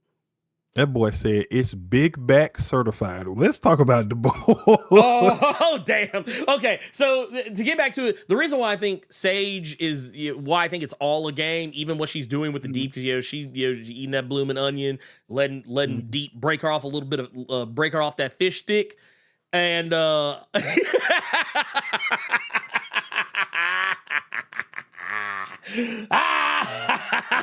So Nick Rucci, before he left, said that how is the Deep going to explain this to his girl that he's currently hiding in the closet? Ambrosia's, you mean Tilda Swinton in the closet? Ooh. But yeah. Oh, God. So real quick, because you brought up that scene. Okay, do you remember everything about that same scene? Do you remember what they showed at the end of that scene? Yes. So a lot of you all saw a bloody stick and didn't know what that had to do with the Deep getting in walls that were not occupied. So it took me reading up online. Yeah. That apparently that is a tool that is used for lobotomies. And the reason that Sage was so spaced out and she's just eating the blooming onion, watching reality TV, asking the Deep about Transformers, and now she's just whatever. She just want to get it in now. Yeah, she's like, I want to watch the one with the racist robots. Apparently, according to everything that I have seen and what people are kind of putting two and two together, yes, with her being the smartest person that could wear on you. So she will use that thing because everybody on the team, they got to have something that's off about them. So she basically lobotomizes herself. There was one person that said it on Reddit I thought was pretty funny. It's her equivalent of just smoking a blunt and just laying off. That's her equivalent of that. So that is how I took it. Yeah. She said she had a rough day and she needed to get the edge off and just chill and just vibe. And instead of her smoking a blunt, she lobotomizes her fucking self, which is just You have to look at it this way, though, for her. And I think this is like, because you imagine she's a soup. They do imply that she has no other powers, but it kind of makes it clear she does have at least some level of regeneration. Yes. So, like, you would imagine, even so, having regeneration, you would probably imagine that she probably has a difficult time even getting drunk or getting high. And even if she could, because of the nature of her powers, because of how intelligent she is, she probably would not get the same effect of being high or drunk as anyone else. So yeah, lobotomizing yourself is probably the one way to actually achieve that. That is Eric Kripke's way of a motherfucker shutting their brain off for a minute. Yeah, no, basically. Well, because here's the thing, pretty much all the soups have a healing factor on some level or another. Like that's something we've kind of seen, but like not everyone has it the same as like say Homelander or Kimiko, where like you saw Kimiko's had her head blown, like not blown off, but like she's been shot in the head multiple times. She motherfucker had to put it back on in one of the episodes when she jumped out the window. Yeah, like she had the Deadpool, like how Deadpool had little baby legs. Man. She had a little baby arm, and it didn't reach. That was so nasty. That was honestly, I'm not gonna lie. When that happened, I was genuinely concerned for Kimiko's life because I was like, "Ooh, what if this is one she can't come back from?" But then when she stood back up and she put the face back on, I was like, "Oh, okay, whatever, she's good." But thing is, they play with that so much. I have a feeling she is probably gonna wind up there, because I feel like every season, Eric Kripke puts a scene in there where you think Kimiko might actually catch it. Yeah. And I feel like he's teasing, and at some point something's gonna happen that she can't come back from. And that's my genuine concern.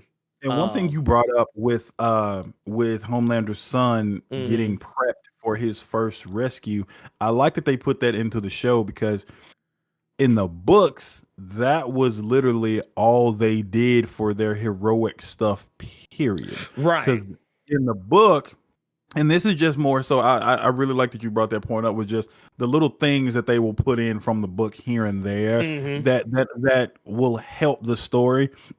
And like they will get through the bullshit that Garth Ennis wrote and get to the nice little like nuances and stuff like that. Because for everyone that has not read the book, there were instances in that book where there was some giant, let's say for the sake of conversation, there was some giant kaiju attack that was happening on some island or wherever the fuck. And all the heroes had to come together and they had to leave their areas that they patrolled to go to this area and help the little guy. When in actuality, it was smoke and mirrors and recorded with the Hollywood filmmakers and things like that while they went and just literally fucked off for a bit. Yeah. Well, it's kind of like they even kind of alluded to some shit like that before, I think in season 1, where it was kind of implied like other people were getting soups, but like it was also kind of heavily implied that the reason they were getting them was because of Vought. Yeah. And it's like, it's one of those things where like, it's all bullshit. It's all like, basically it's wrestling. Yeah, like Hero-gasm. Yeah, like the first season when Butcher is showing Huey that huge party where all the heroes are there, and you got the little Ant-Man dude jumping inside the girl or whatever the fuck.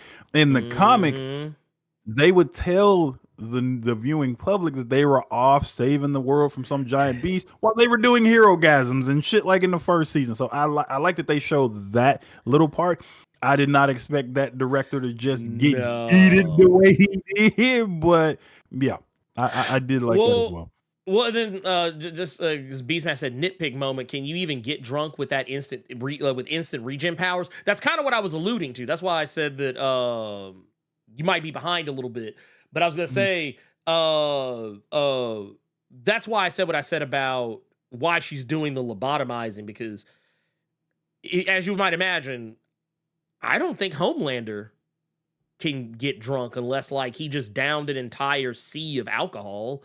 I don't think any of the soups can really get drunk in the traditional sense, unless it's kind of like why you would kind of see in the comic a lot of the characters when you would see them using drugs, they would do it in such a way that was excess.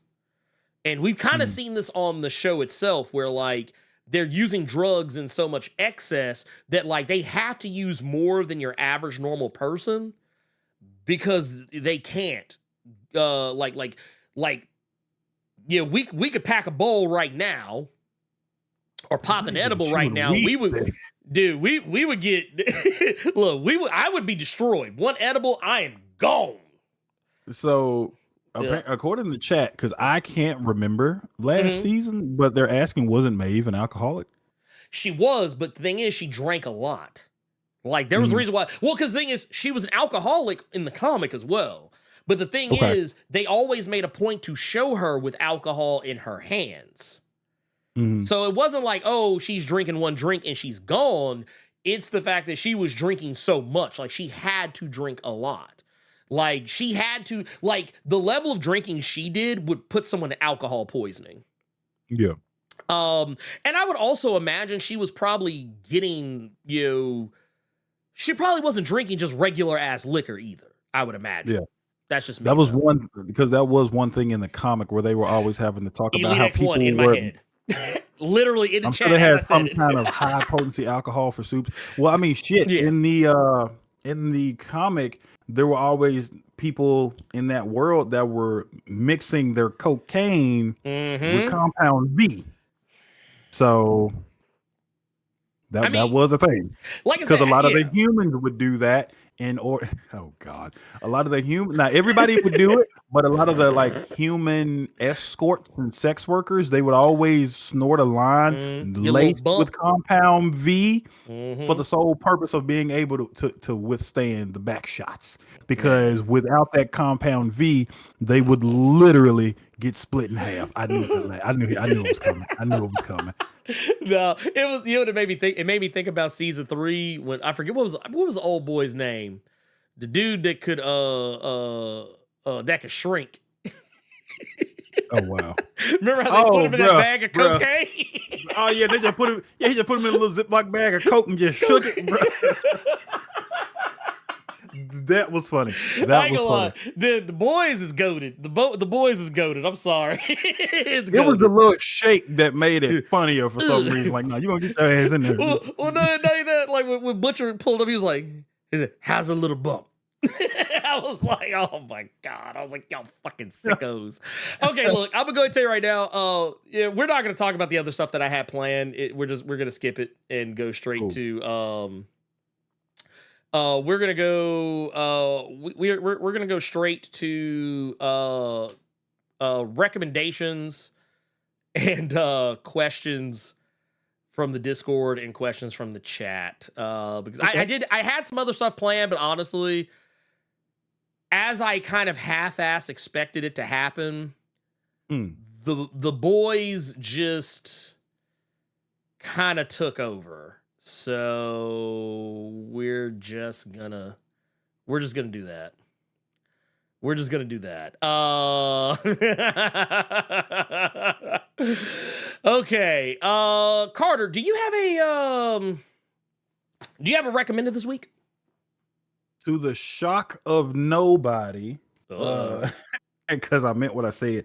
So one thing I saw in my comic shop was that I did not realize that Cruella de Vil was on issue 4, and that was one of the series I wanted to read anyway. So I got to catch up on that. But again, to the shock of nobody, I'm just recommending.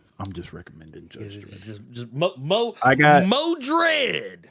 I got 2 more books in from Amazon. Ernie, this is the one that got fucked. They sent this one. This one was supposed to come today, and then they said that nope, your Amazon driver got fucked off in transit, so you can expect that in like the next week. And then it just showed up at like 10:30 last night, just on the stairs. So yeah, been reading a lot more Dread. The ridiculousness and the satire is absolutely there. This one is one I would recommend that you read for sure. There's a story called America. You had my attention at America. So if I say, can you name off the top of your head a Hispanic woman that likes to help the little guy, and she may have a name that has to do with the United States? What's the first thing that would pop into your head? A Hispanic woman? Mm-hmm. I mean, it's right there. Yeah. I mean, the name that comes to mind is Ms. America. Yeah, but I know that's not the right one. So actually, I like where your head's at because that was the right one. Because okay, that's the one my mind always goes to. But you will actually be happy to know that in the 80s there was a woman by the name of America Yara. Oh my god. which gives more credence to damn. A lot of these comic book companies, real deal, did just take a lot of shit from Judge Dredd in 2000 AD back in the day.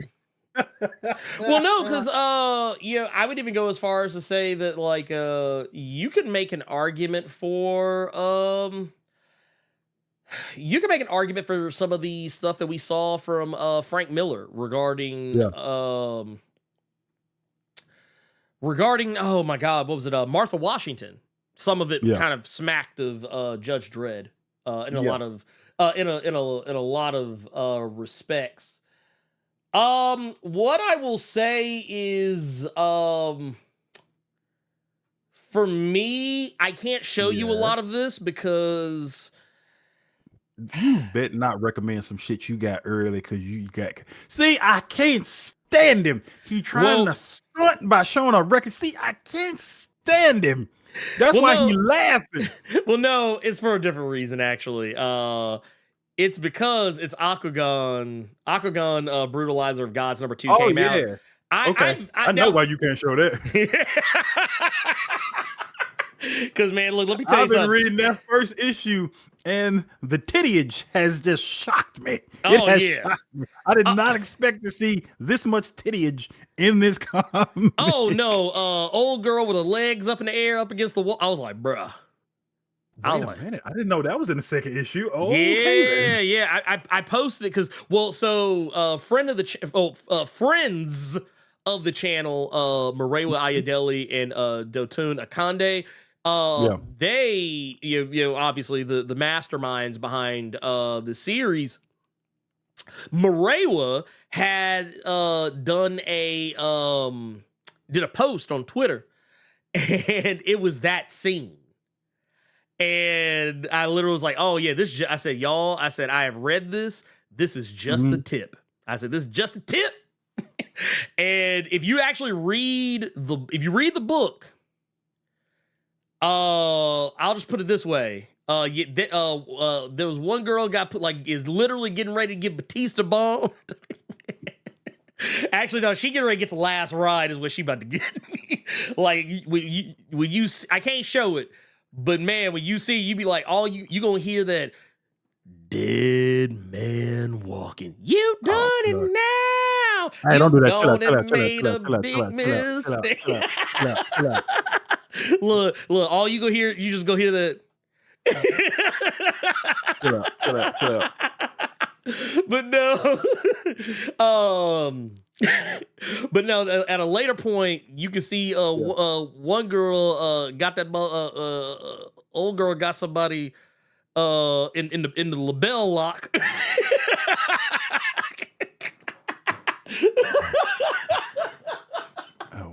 But no, this motherfucker's getting put in the task mission and everything. I was like, Lord.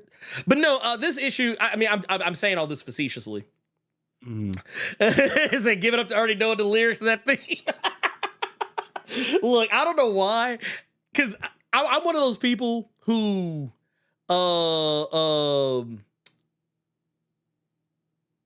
I used to ironically like the song because I used to make fun of it a lot. But now as I've gotten older, I kind of unironically like it but also because it's dumb.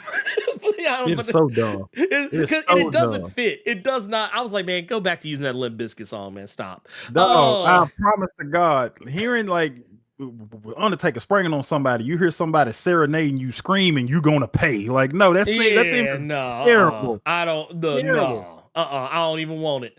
But what I will say is this issue, and once again, what I love about Aquagun is it's a story that, same as the previous one, this isn't like a standard 22 page issue comic. This is actually somewhere closer to the neighborhood of like 40.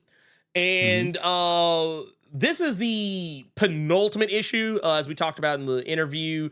The first arc is only going to be 3 issues. They have a second arc planned that'll also be 3 issues, and then a third arc that'll also be 3 issues. But if they are allowed to continue, all 9 issues will be the same length, more or less. Like it's going to be long stories, like diving into the pathos and everything. It reminds me of like those BBC series like Sherlock and stuff like that, where like one season or like Luther would be like 1 or 2 episode seasons. Yeah, that's dope. But it's an hour and a half. It's not like a each episode is the length of a movie. So yeah, that 3 issues you can get a full open and shut complete. That's dope. Yeah, well, because you and I, we both complained about this from Marvel and DC. We're like, y'all only gonna do 4 issues, but each of those 4 issues is like 22 pages. But no, this is different. Like, this is something that, like, it's 3 issues, but it's not the end. Like, it's just the first arc of it. And I like it. I like the way they're doing this, because at least at this, they're kind of giving you like how with Hickman, whenever you read something from Hickman, it's always going to be more than like your standard 22 some odd pages. That's kind of wild that you brought that up, actually. But I'm gonna let you keep talking with because of gods. Yeah, I'm gonna tell you something after that, but please. Go. Yeah. But no, this issue is great because we get to see a little bit more to the backstory of the titular character, but we also get to see a little bit more of a character that was introduced in the first issue, the god of war, Ogun.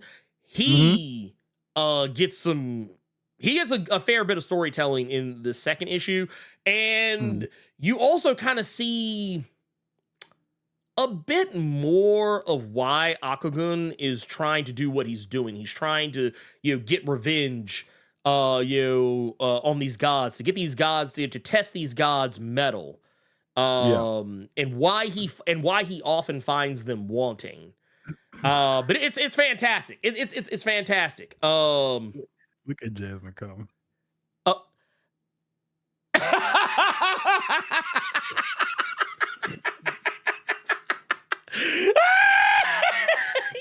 I just went to Twitter myself because I wanted to see what y'all were talking about. And Wait, do I still have it? Oh, wait.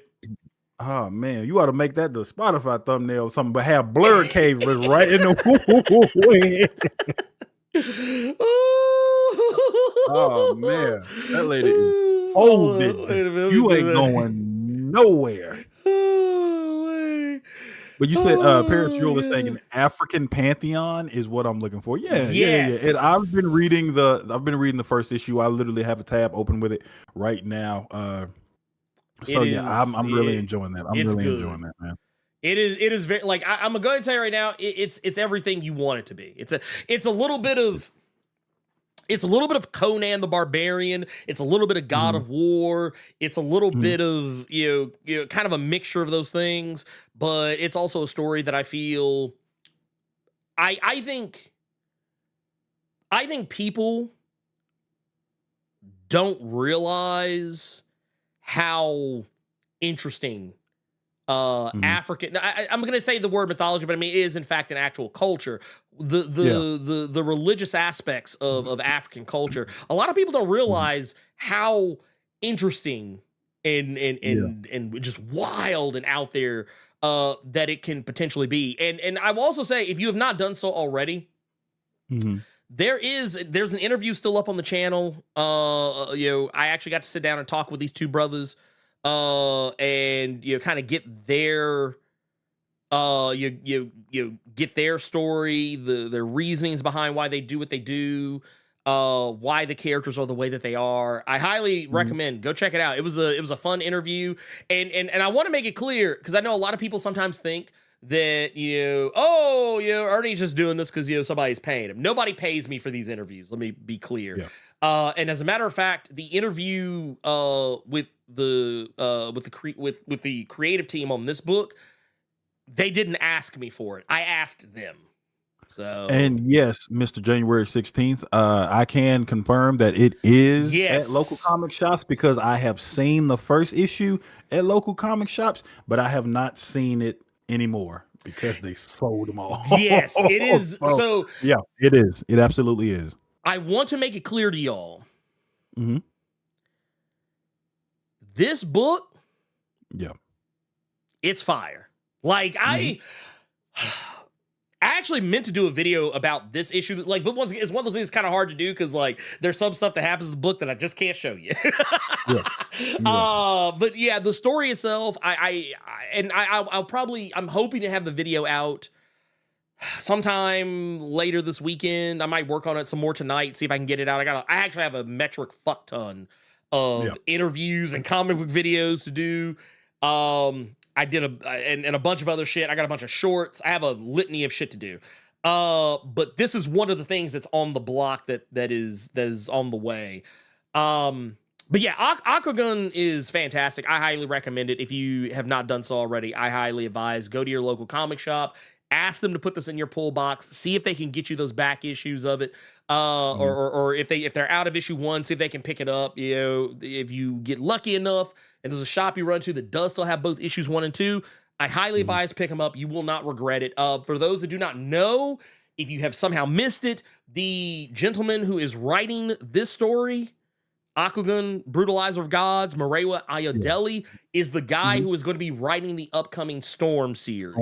Yep. So also, I highly advise if you read Aquagun and you liked it, if you want to check out more stuff from Marewa and Totun, you should totally go check out their I Am Iron Man, which is also really good. Not the same type of story, but it's still a good story. I highly recommend it.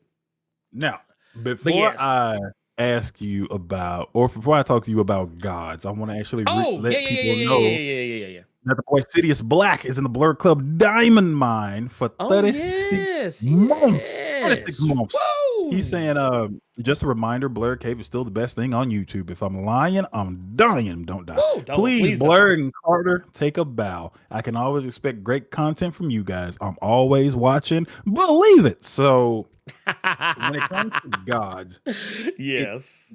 Okay, issue number 8 came out. That was the finale. And I started looking online because I wanted to see some people's opinions on it. And for the most part, a lot of people enjoy the story, but they hate Marvel because you and I talked about the words out that was going on and everything like that. According to everybody, because I asked people in the Discord about this that read the book, Marvel pitched this book or attempted to pitch this book to me, you, and everybody else. It was going to, it seemed like they were pitching it as like it was this big deal. This was the book. This is why it was going to change the game.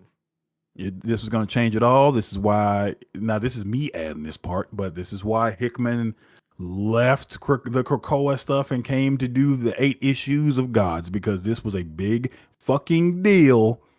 And you need to pay attention to this. We charged a premium for that first issue because like you 8? need to pay attention to this. We put bits and pieces of it in other books because you need to pay attention to this. When in actuality, all the story was about was a guy and a girl that were in love, that were choosing their love over their jobs. Yeah, that's kind of how I read it. That's kind of how, like, not the full things. I haven't read the full thing, full disclosure. Yeah. But like, apparently what I just said was how you can literally just encapsulate everything. Yeah. Well, I mean, even from like, okay, so I read 2.5 issues of Gods. And that was kind of the impression I was getting from the story. I was like, this feels like we're in love, but like our respective jobs are holding us back from being in love. And you know what? One person's going to choose duty over love. One person's going to choose love over duty. And eventually somewhere down the road, they'll probably meet in the middle. That was kind of what I took away from it. That was basically what I was like, okay, this is what this is going to become. Yeah. But yeah. But the reason I wanted to bring that up to you is just because Mm-hmm. Like, look how you talked about it. Look how I talked about it. Look how Yeah. other people talked about it. And then you look at those. If I was Jonathan Hickman in this instance, I'm swinging on somebody at Yeah. Marvel.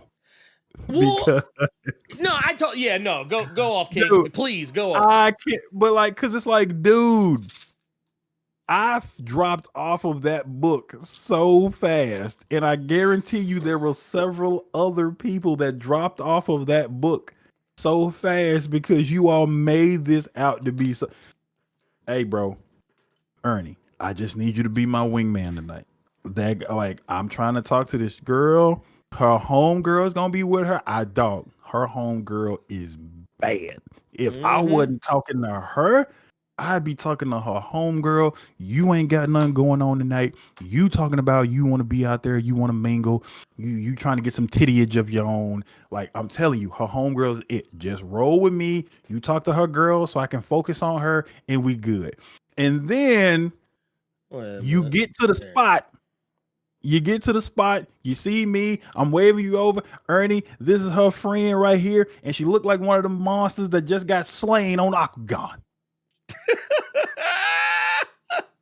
Like, if you had just said that Jonathan Hickman is doing a new book, it's called Gods, you don't really want to tell the full story of it because you wants to entice you to read it, as opposed to it's going to be this big thing that's going to change the game for us. When it don't, no. And that was probably a lot of the reason where people didn't even want to read it from jump. And if they did, they got through maybe the first issue and said, no, like, bro. Well, I mean, what Deck It Out just said. I stand that this book should have been Ultimate Doctor Strange. Like, honestly, I think it would have been better for it. Hickman should have saved this for Ultimate. Mm-hmm. I guarantee you, if he would have saved this shit for Ultimate and made it like a story, like make it ultimate, like you just file the serial numbers off of it, make it Ultimate Doctor Strange, make the main character Doctor Strange, make the love interest Clea. People would have read it. They would have read it. But you know what? If they would have sold it as what it actually was, it would have been. If they would have sold it as a cosmic love story, I don't think people would have bought it. I don't think they would have bought it. Also, I will say Big K, or wait, where did it go? I was just looking. Here it is. Marvel pulled the Black Adam, said, the hierarchy of the comic book world is about to change or some shit like that. I do remember that. It was like the hierarchy of the hierarchy of the Marvel comic, or the Marvel cosmic universe is going to change forever. I was like, no, it's not. No, it's not. Don Heim with the 10 saying it's like I was summoned. Somebody discussing gods. I understand your disappointment, but I enjoyed it. I could see how some things are reimagined, but it was not a full cosmic realignment. I'm not disappointed in the book. I can't be disappointed in the book because I didn't finish it. I'm more so disappointed in Marvel that they propped this book up like it was going to be this big thing. And I think that's something that may have actually killed anything that the book had because you unnecessarily propped it up like it was something that it was not. You know what this book sounds like? So Marvel booked this comic as being a game changer. Like, oh, dude, all kind of wild shit's gonna be popping off this book you've never seen before. Oh my God, you've never seen anything like this. No, dude, trust me. You'll never look at Marvel Comics the same way again. And they're kind of right in the sense that I'm like, y'all basically just made an image book at Marvel. That's basically what y'all did. This is a book that, if this book would have came out of Image, nobody would have batted an eyelash. Not because, they would have been like, oh, yeah, this ain't shit. No, I mean, it's not, I don't think that the book is, and I think that maybe that's how I should start framing how I discuss this book. I don't think The Gods is a bad book. I just think that it's not the book that was advertised. And I think that Marvel did Jonathan Hickman a huge disservice in marketing it as this thing. I think that, once again, if Marvel would have marketed this as the greatest cosmic love story ever told, I think that would have been more beneficial to the book than talking about how it's going to change the game. Because honestly, to me, this ain't nothing but some shit that Jonathan Hickman probably would have wrote. Like, okay, you know what? I'm calling it. I don't think Jonathan Hickman wrote this shit for Marvel. I think he wrote this shit. It was going to be something he was going to put on his creator-owned shit at Image or somewhere else. And Marvel's like, hey, Johnny boy, you got anything for us? And he was like, man, I got this one little thing I was kind of working on. I was probably maybe going to send it somewhere else, maybe fly it up the flagpole at Image. They was like, well, I mean, what is it? I mean, you want to give us a picture? You just see what it's like? And he was like, oh, okay, what's going to be about this? And they'd be like, oh, no, we could do something with that over here. We could do something with that over here. He'd be like, You sure? and he's like, you sure? And he's like, yeah, we got you, Johnny. We got you. Hickey boy, we got you. And he's like, oh, okay, cool, I guess. And then now we have gods. If I'm 10 years from now, we get an interview from Jonathan Hickman somewhere, or like somebody at a Comic-Con panel, ask him a question, and he says that shit, I will be the one sitting here like, yeah, makes sense to me.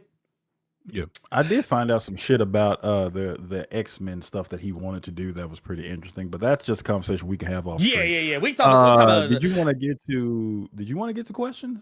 I do, but first, before we do that, we have some super chats that we haven't addressed yet. Okay. That I want to hit. We got one. Yeah, here we go. We got one from Go Conscious Baby's father with the $2 says only 3 days until Juneteenth. Ultimates is still white, dude. They're the vanillas. They're the vanillas now. We don't call them the Ultimates no more. It's the vanillas. Matter of fact, if I do another video for the Ultimates, that's what I will be like. I'll be like, what is up, Earth's mightiest subscribers? Welcome back to the channel. Today's video, we're gonna be talking about the vanillas. Number 2. Written by Denise Camp. That's how the video is gonna go. I promise you. Don't think I'm joking when I say that. We have got Left Face with the $9.99. Says, does anyone think there's a valid criticism to how on the nose this show is being? I'm good with it, but they're making it super extra obvious, I feel. No, I mean it is obvious. Talking about the boys. It is incredibly obvious. I think and I think that's by design. It is weird. But I mean, I'm here for it. I mean, I love shit like this. I like it when it's obvious because it makes it easier to laugh at people who didn't get it at first. It makes it even easier. Like seeing all the chuds now finally catching on. It's like, I'm good with this. I'm totally good with this. And we also got one here. This one I can't show because it's right in front of me. John Battle right here with the 37 months in the Blerd Club Gold Mine. Says, Blerd and Carter, just want to let you know, you've ruined reading comics for me. Every time you'll suggest something new, I have to buy it. Well, I mean... Look. This is why I tell y'all, and then Ernie co-signed what I said as well. Mm-hmm. Going to Barnes & Noble ain't hard. No. It ain't. I don't know of any other place that has a bookstore kind of comic shop coffee vibe. That's the only two memory that I know. Bookstores are a dying breed. Yeah. Oh man, don't tell me that. But yes, dude, it ain't hard because I know y'all can't buy everything that we recommend because you all don't have the access that we do or that Ernie likes to throw in y'all faces that he does. Go to Barnes & Noble. Go to your public library. That's something Jasmine and other people in the chat have also co-signed as well. Libraries. Bookstores, all that jazz, man. Just do that. You do that. You can enjoy the story like we did, and all it's gonna cost you was the gas it took you to go drive to that bookstore. I'm just saying. Well, I mean, I will definitely say, please go to your local. If you have a local bookstore, please go to it. You have a public library, please go to it. I would even also say, if you have friends who also read comics, and I would even say this is something I've actually, I used to do back in the day with comics and manga, is that, as a part of my friend groups, and it's easier to do when you all are in the same place. So, once again, your mileage on this may vary. But like every clique has, people are into some shit more than others. So like what would happen is like when we would go to like our local Animax or our local comic shop or to a Walden Books or video store, whatever. Whenever we would like we had arrangements. So like in my old circle of friends, what we would do is I was the guy who was really into like anime and manga, like Vampire Hunter D, or Cyber City 080, or like Appleseed, Ghost in the Shell, some of the more like cerebral anime and manga stuff. And when it came to comics, I was the X-Men guy, or the dude who was really into Daredevil, so on and so forth. And what we would do is like all my friends knew, oh, hey, if we want to check out this one thing, just ask Ernie. And like for like some of my other friends, like they were really into like kind of like in and around the time like was it Batman No Man's Land and shit like that was out. So like they were usually on that shit, or they were reading Nightwing, or on the Marvel side of things, like if they were reading oh my god, like Avengers or whatever. And then like on the manga side, if a lot of them were like into like Fushigi Yugi and like Sailor Moon and all this other stuff, I'm like, hey, let me crib something off of you right quick. And that's how we did it. Like that's how a lot of the anime and manga and comics I consumed over the years, that's how I did it. It wasn't because I had money. It was because I had friends, and we all had a gentleman's agreement that if we because also to show some age, back when VHS was the only way you could watch anime, if we picked up anime, we would either loan a tape to one of our to each other, or we would dub a tape for each other. And that's how, like, dude, I remember one of my boys, he was super into Dragon Ball Z. That's how I watched most of Dragon Ball Z. And I would either go to his house and watch it with him, or if he was ahead of me, what we would do is he would either loan me a tape or dub me a tape. And that's how I watched it. So, yeah, that's how you got to do. Yeah, and that's it. Jerome just said, a comic book anime club. That is what it is.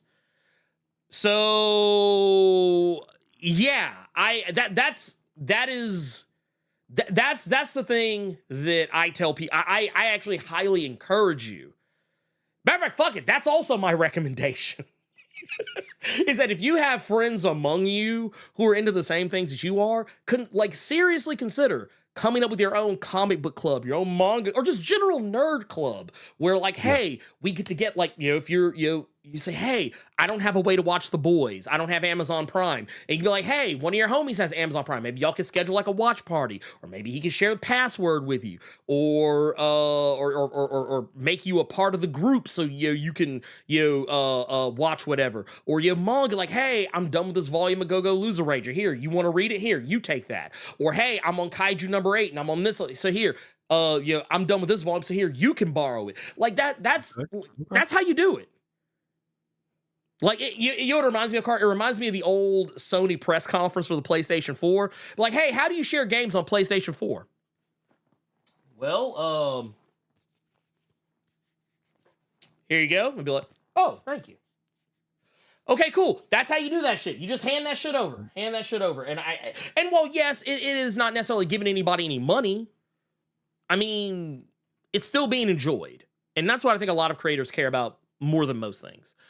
Oh, and we also got another one, $2 from Don Hive says, I got a family cookout. Likes, do it. Hey, that's what I'm saying. Please, can we please get these likes up? I'm a little embarrassed right now with these likes. I'm sorry. I'm a little embarrassed. I don't appreciate it. Okay, I don't appreciate it. That said, Carter, let's get into our questions from the Discord. Okay, JWR 2.0. This is in regards to The Boys announcing that season 5 is going to be the last season. Yes. Do you feel that news makes you more or less excited for spinoffs without Homelander and the Seven? No. I'm still excited. I'm still plenty excited. It just, here's the thing: is my excitement going to wane? Probably not, just because of the strength of the ones we've gotten so far.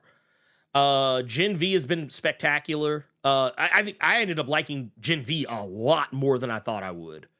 Yeah.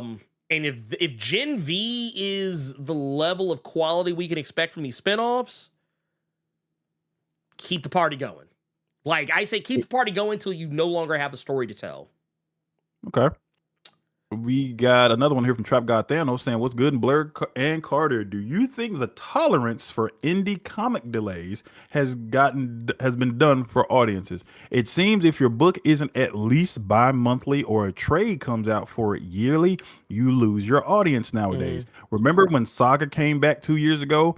It's apparently coming back again this year, but no one seems to care. Delays seem to be hurting Radiant Black as well. It's apparently going on hiatus after the Catalyst War, so rip to that book. It seems delays are now death sentences for indie comics. P.S. This is the last time I'm gonna mention Radiant Black. I'm doing more to remind people that that book exists than they are right now. Also, I ain't gonna let you skip over that. I care these likes aren't going up. Hey, you can't skip over that. You can't skip over that. So I think the issue with Saga was that the delays were happening after not so many issues, and then the delay would happen, and then they would add another delay onto that delay. And I think people are just exhausted now. And I think people are just at the point where it's unfortunate, but it's becoming like a trade weight, compendium weight, hardcover weight kind of deal, because I think a lot of people, they're not going to have that same energy when in the case of Radiant Black, maybe the story ain't the same quality as it was prior. So now you're having to kind of trudge along with that, and now we just had to. I'm trying to come at it from how like a Trap God Thanos or somebody might feel. I already don't like this story. And now you telling me after this whackness, I gotta wait a year for you to come back? I'm gonna be reading other shit. I'm gonna be playing other shit. I'm gonna be watching other shit. I'm probably gonna be driving or inside other shit. So why exactly? Like what's there for me to care at that point? Well, I mean, I think I saw somebody say this on Twitter about a week or two ago. They were talking about Saga coming back and how it's been delayed so many times, and I was like. And then I pointed out that Saga being delayed to me is not really that egregious, because I said, like, I literally posted I reposted them and put up a picture of Battle Chasers, and the difference between when issue number 9 came out and how many years had passed since between then and issue 10 coming out, which was about 20 something years, about 20 years, give or take. And the motherfuckers dropped 3 issues, and guess what they did, Carter? Went on hiatus. And they dropped 3 back to back, month to month. Hit, they did 10, 11, and 12, and then at the end of the book said, "All right, we're going on hiatus." And I was like, and here's the thing with that, because I see a few people in the chat that are saying this is the disadvantage indie books have versus the big two. Don't get it twisted. The big two do this shit as well, big dog. I can just bring up one book that for me, which took ages, was Neil Gaiman's Sandman Overture. That book took several years to come out. There were, since we were just talking about Jonathan Hickman, the stuff with Jonathan Hickman that he did with S.H.I.E.L.D., the continuation of that shit took several fucking years to come to fruition, and I don't think it's still finished. So it's not just an indie thing. I just think it happens more frequently. It happens more frequently. Yeah, it's infinitely more frequently than it is with Marvel or DC. Image is kind of a close second, or close third rather. But like indie books, creator-owned books. And here's the thing. Now I will make an argument for Saga. 2 arguments. It was when I was reading. I think it was this one. I want to make sure I'm correct when I say this. Yes. Book 1. I'm not going to show that because that's a titty. Wait. Look. That book 1. I think the baby's mouth is on it, so you can't really see the nipplage. You can't, but it's obvious that it's a titty. So I'm gonna cover up the titty. I don't want YouTube to demonetize me. But no, this one has in the very back of it, there are some pages showing Fiona Staples' process. in creating the pages from an artist standpoint. And one of the things I noticed, I was like, man, this motherfucker is doing some painting. So I think it's equal parts of two things. I think it's the sheer level of process and sheer effort that Fiona Staples is putting into the art side of things, from not only drawing the characters, but also painting the fucking backgrounds. Because, I mean, a lot of the times it's fucking landscapes. And I don't know about anybody else. I used to have to paint landscapes in high school.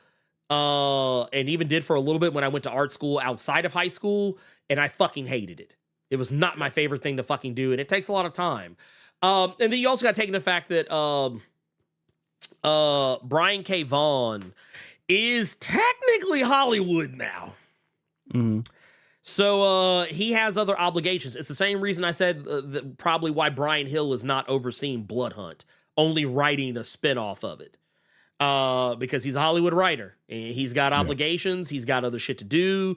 And I guarantee you the Hollywood bag is his main bag.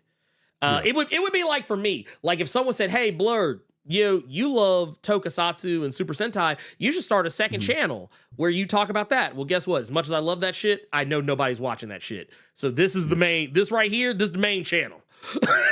I tried to do secondary channels for it. That shit always just kind of coming up with a second channel is very difficult to do. Even Rob had to give up on his second channel, and his second channel does better than my main channel. If that tells you anything. Because this is something else I found, and then we can go ahead and go to the next question here. Yeah. Okay. Frank Miller, All-Star Batman and Robin. 10 issues. God. That shit started, that first issue came out in 2005, and the rest of the book ended in 2008. Yes. Okay. The book was originally supposed to be a monthly. Let's go to 2006 real quick. You know how many issues of All-Star Batman and Robin came out in 2006, Ernie? I'll tell you. 1. Remember Doomsday Clock? How long that took? Somebody said that shit in the chat. Yep. Yeah. Oh yeah, it's not just indies, my guy. Yeah. Well, but Lord, it's not just indies. I do think people are more willing to give the big two more leeway. More rope. Yeah, like because they have so much other shit to read from them that they'll be like, whatever. But like when it comes to like your Image, your Boom Studios, your Dynamites, your Valiants, your Oni Press, your Dark Horse, any like your Mad Caves, any of them, I feel like people would be like, because hell, I remember people were giving Milestone shit. People were giving Milestone shit for being late. And the thing is, and I tell people all the time, it's easy for me to sit here and talk shit about a company for being late on books. But here's the thing. As a guy who has tried his hand at making his own comic, ain't as easy as you think. Even when you got Big Two money backing you, art is hard. So go watch, you know what? Go back and watch some of Daniel Warren Johnson's streams where he's doing when he was doing the pencils for Transformers. I challenge you. Go watch him do it. He does not draw a whole comic in that stream.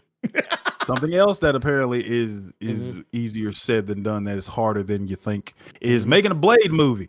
Christian Rapper is in the Discord. He says, what's up, Blerd and Carter? Another Blade director has come and gone. Yep. What is so hard about making a Blade film? He's a vampire hunter. Have him just fight vampires. That seems like the easiest character to write a film about. It seems like the Marvel executives are really overthinking this movie. So, you saying what is so hard about making a Blade film? Nothing. They've made 3. He's a vampire hunter. Have him just fight vampires. That seems like the easiest character to write a film about. It is. They made 3. So the reason why it's difficult is because, and I don't think people understand. Oh, you want to know why making Marvel movies is such a process?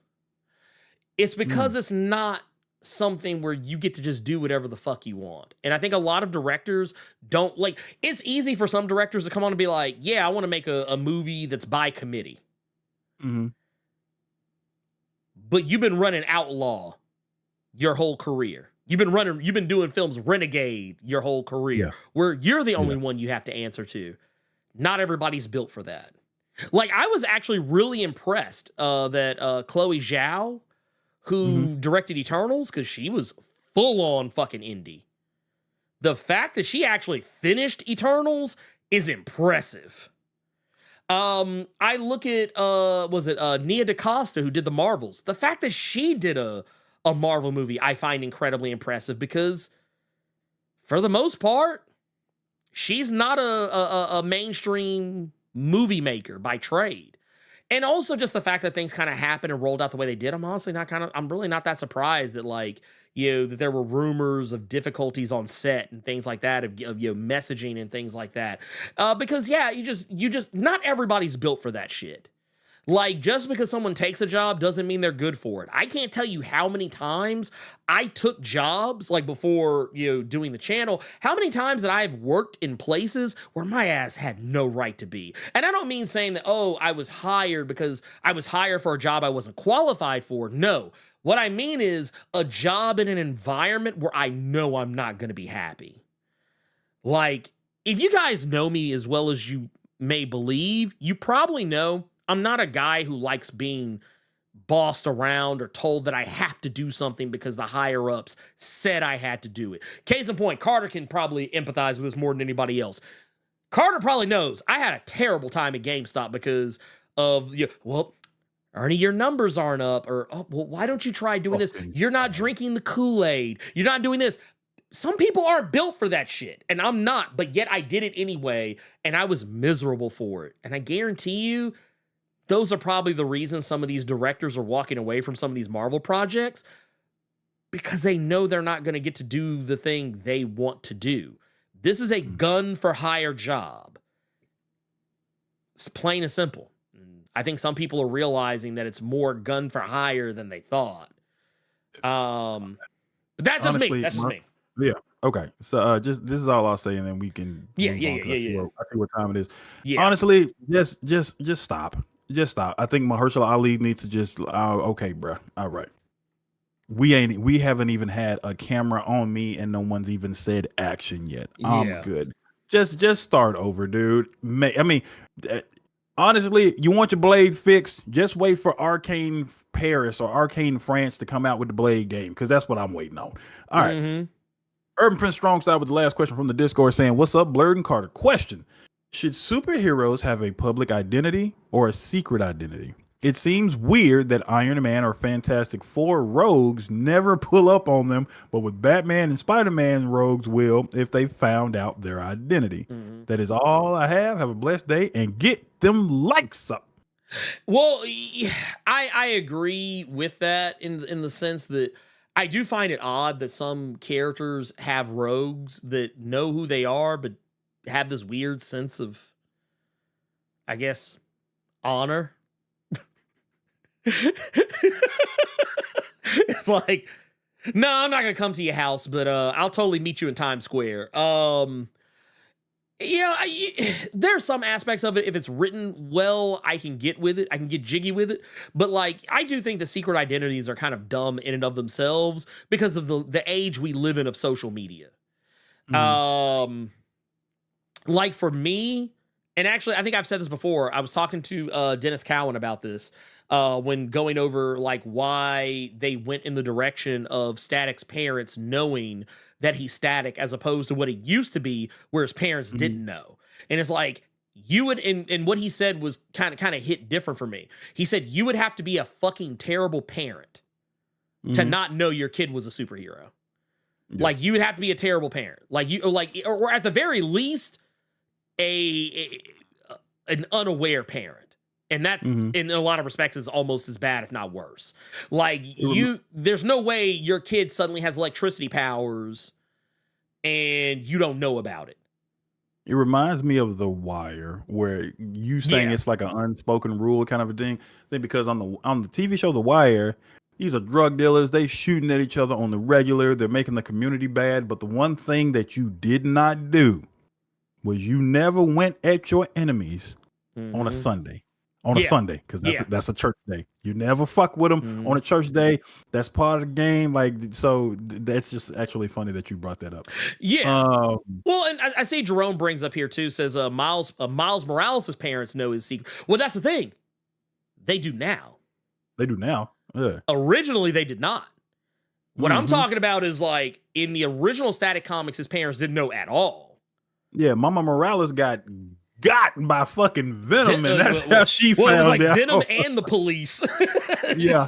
Well, and then it was also in the but when he jumped continuities, they knew. Yeah. It was always something they found out later. Like when you got to Static, when they relaunched Milestone, Static's parents knew off rip. Yeah. And that's the thing. I think that, I think secret identities, I think by and large, they are kind of dumb. I think sometimes secret, like when it depends on the character. It also depends on the character. Like if you're a character who wears like a full body mask, like a full face mask, sure. But if you're a character whose face shows in any, like if you got the Batman or the Daredevil where the mouth is out, I'm sorry, even that is a way to be identified. Like that's why like you started seeing so many movies now where like or TV shows like Arrow and Batman v Superman where Batman had the voice modulator or Green Arrow had the voice modulator because it was like, dude, a motherfucker hear your voice and be like, yeah, that's you. Or like you would see like in Into the Spider-Verse where Miles and Gwen had to change their voice when they were around their parents. Miles, well, I don't know, Mr. Officer Morales. Like he would talk in a way that never ever use that voice again. Are we doing questions from the chat? I'm gonna need you to never do that diabolical ass disgusting voice again. I'm sorry. I apologize to everyone who I've heard. And then the horrific way your neck was turning when you were saying it. Don't do that. Officer Morales. I think maybe you need to get off your son's back. You sound like Will Sapp from Longest Yard or something. They both did not know. That's what you sound like. Don't do that again. Don't do that again. But no, we got one from G Martinez Mac. I got some already pulled up from further back. G Martinez Mac says question: are delays? Actually, it's kind of funny because it's kind of similar to the question we literally just asked from Discord. But we'll ask it. But it's also kind of but I'm gonna ask it. I'm gonna answer it anyway because it goes further than comics. It says, are delays the new kryptonite for creative projects and media narratives? The ladies don't hurt. I get it. Delays don't just. It was got fucked up by autocorrect. Delays. Damn, autocorrect did him dirty. Now you get the ladies from delays. What the fuck is going on with this AI auto dog? Dude, ChatGPT out here fucking everybody up. The real nemesis.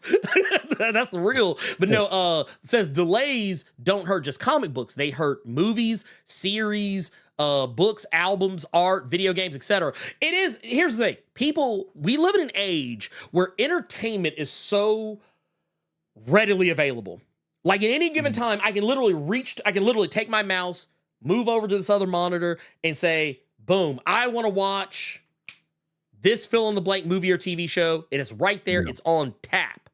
And because, and I'll even dare say, I actually think this is why Godzilla -1 wound up on Netflix as quick as it did. Because initially, and I'll openly cop to this, I was actually, I'm not going to dime out the other people, but I was openly talking with other people about how weird it is that all these other movies are coming out like that on VOD, but Godzilla -1 was not on video, was not on Blu-ray. They were putting it out in Japan, but not putting it out over here. And I said, well, until Toei gives me a way to give them money, or not Toei, Toho, until Toho gives me a way to give them money to get it without having to import it for like an absorbent amount of money. That actually right now I think our dollar is more valuable than theirs, so I probably could have gotten it for a song.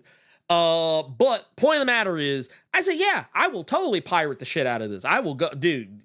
I don't watch One Piece, but you best believe I had to put my little straw hat on and be like, oh, sing along, all your hopes and I'd have been singing that motherfucker. Like I'd have been at the foot, I'd have been at the head of the ship on the, like just with my foot out, and just like with the hat on, be like with the big ass, like the big ass teeth grin that Luffy be having. I'd been just like that with Godzilla -1. But then not long after, like after all like the criticism and people talking about like, and I think Toho saw how fast people were pirating Godzilla -1 just so they could be able to watch it at home now that it was no longer in theaters.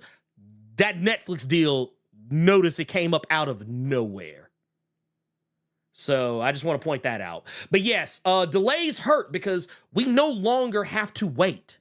We no longer have to wait for good entertainment. All we got to do is just reach out. You don't have to reach out. You just click, boom. Like, what was it? Like the old Sinbad thing. When he was talking about 8-track tape players versus CDs. He's like, yeah, like this is like right now the entertainment industry is in the CD phase, which is funny considering that we're in the streaming phase, you know, in actuality. But like, if you on that 8-track tape player bullshit, where it's like, oh man, you just got, you want the next issue? Just ride around until the next issue come up. No. We want the issue now. We want the game now. We want the TV now. And to be fair, it's not necessarily the manufacturer's fault 100%. Some of that onus is on the consumer as well because we've gotten spoiled. But that said, there are some instances where delays happen and I'm just not very understanding. If the delays are because of some like corporate bullshit or because you are too lazy to make the thing, that's one thing. But if it's because, like, if I see that, it's because, like, you're trying to put more effort into it, you're trying to make this the best it could possibly be, you're not trying to phone this shit in, then I am infinitely more understanding. The well is infinite in understanding in that regard. Jerome says, question. How do we feel about Joker knowing about Batman's Zur-En-R persona and planned for decades to get Batman to reveal it by manipulating the Penguin into faking his death and framing Batman? Well, I think he gonna walk out again. Yeah, I was gonna say we technically Carter actually brought this up. Was it last week or the week before? I think it was like the week before. Yeah, it was like 2 weeks back. Yeah, I was gonna say Carter pretty much kind of brought all this up before, and y'all know I got up and walked out the room. Walk out the room and closed the door. I didn't just get up and walk to the corner of the room that y'all can't see. I actually went out of my room and went to the bathroom. But no, I don't. I think it's okay. Look, I'm gonna say something. I want to preface everything I'm about to say with I love Chip Zdarsky. But while I love Chip Zdarsky, everybody fucks up, okay? Everybody fucks up. Everybody, even pimps, even real pimps fuck up sometimes. And Chip Zdarsky, he screwed the pooch on this one. The pooch is good and screwed, okay? He's good and screwed. I don't rock with this Batman run. It was cool when it started out, but it has gotten dumb. And I feel like Chip Zdarsky wrote a better Batman when he was writing Daredevil. That is a very heinous thing to say. Here's what I'll say to that question. Just to that question. Yeah. I mean, we did get a damn good Tom King Penguin series out of that. That's the one good thing. It's the one good thing. We got a good Penguin. I guess well, there's that one. Let's answer this next one here we got from Big K Gaming. It says, question. Yep. Just started getting into Kamen Rider and was wondering what's your favorite series and do you have any recommended seasons to watch? Okay, so I'm going to tell you right now, I'm a Heisei boy. And what I mean by that, for those who don't know what I mean, the eras of Kamen Rider are such that if you look at how they frame them, there are, and really a lot of Japanese media is this way. It's not just Kamen Rider, but you hear it more specifically tied to Kamen Rider, Super Sentai, Godzilla, and Ultraman. So Showa era is basically like the 70s, 80s, maybe a little bit of the 90s, like early 90s. And that's tied to who was emperor of Japan at the time.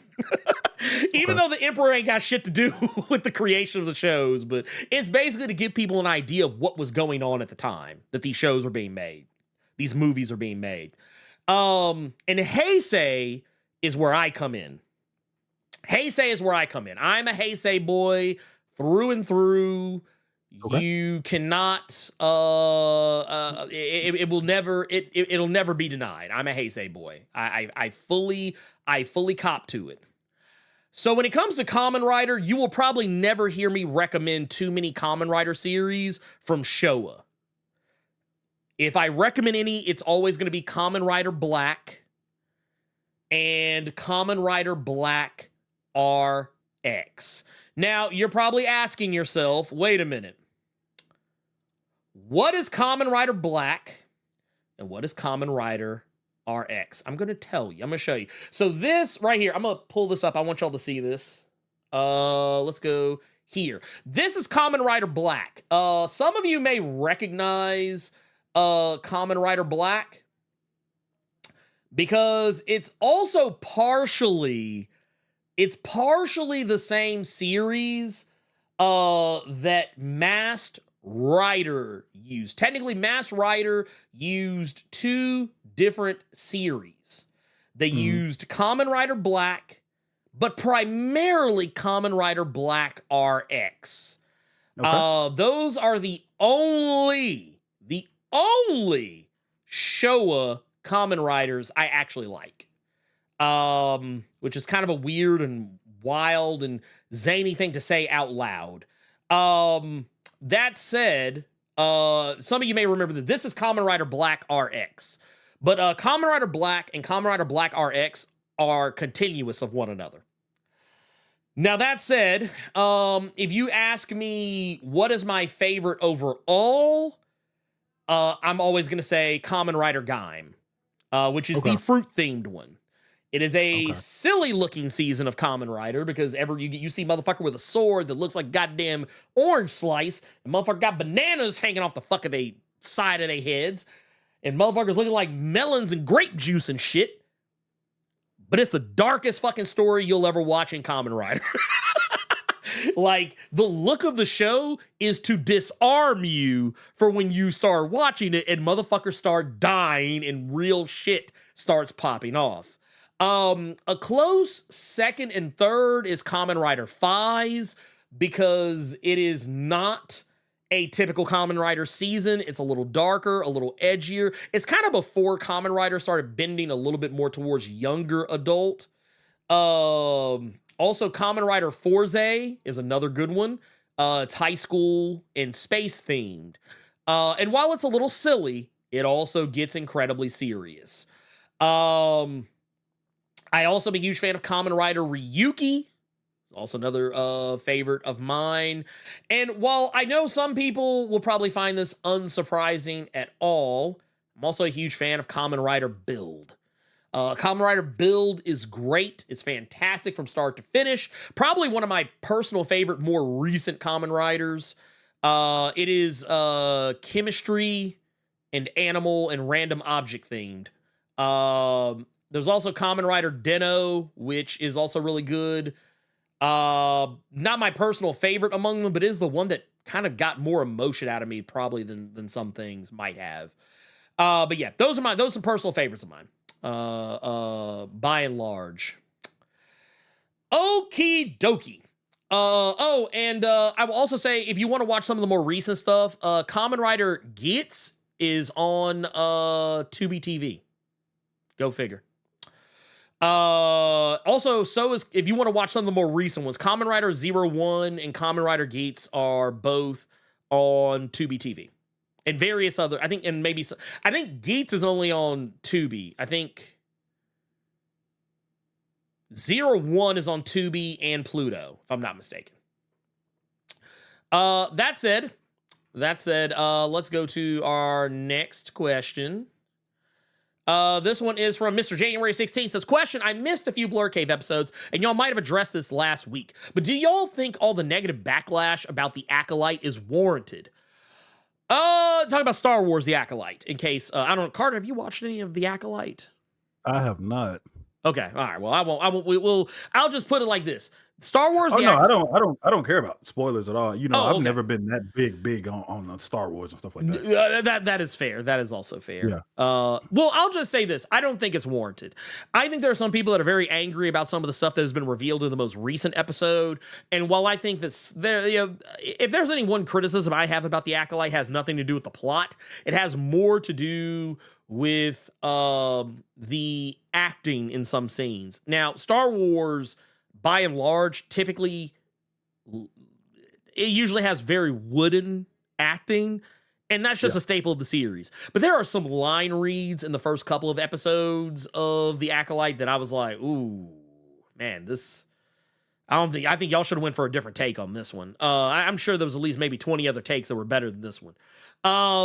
And that's a minor criticism. Also, the fact that one of the not one of the main characters, but one of the side characters has one of the most egregious, literally committed one of the most egregious sins in the history of egregious sins. By way of recent cinema sins. And that is Carter. You're probably familiar with this. You probably know about this sin, and it's the Killmonger.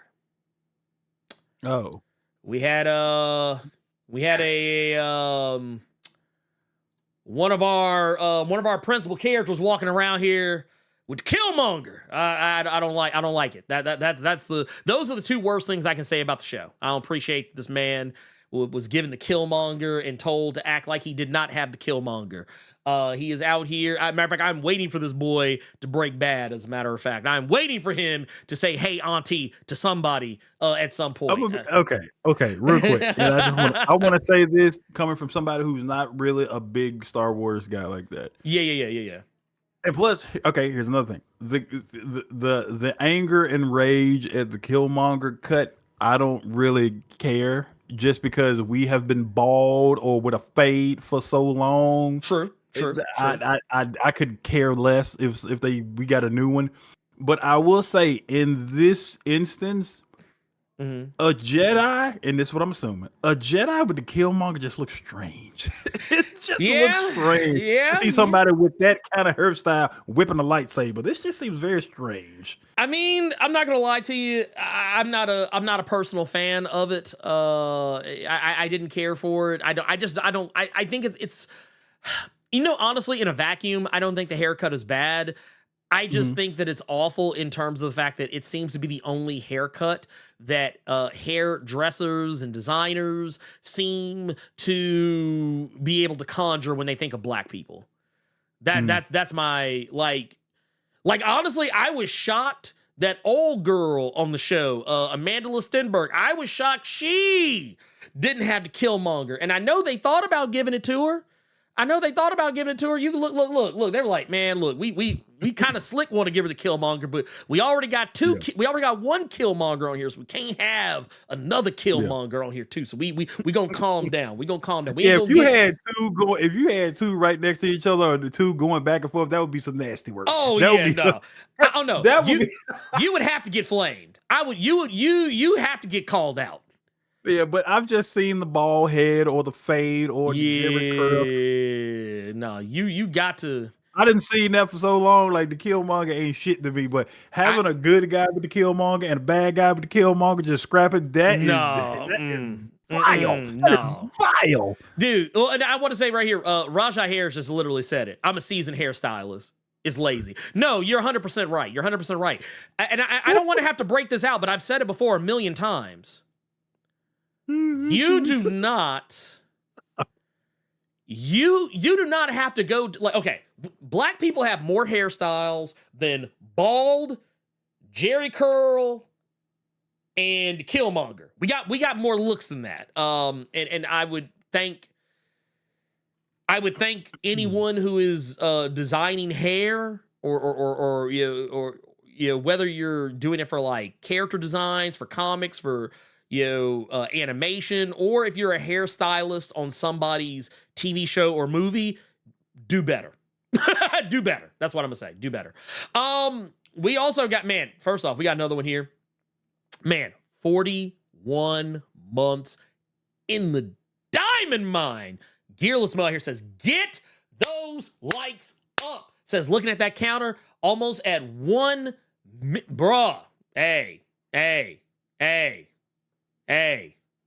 I'm just saying.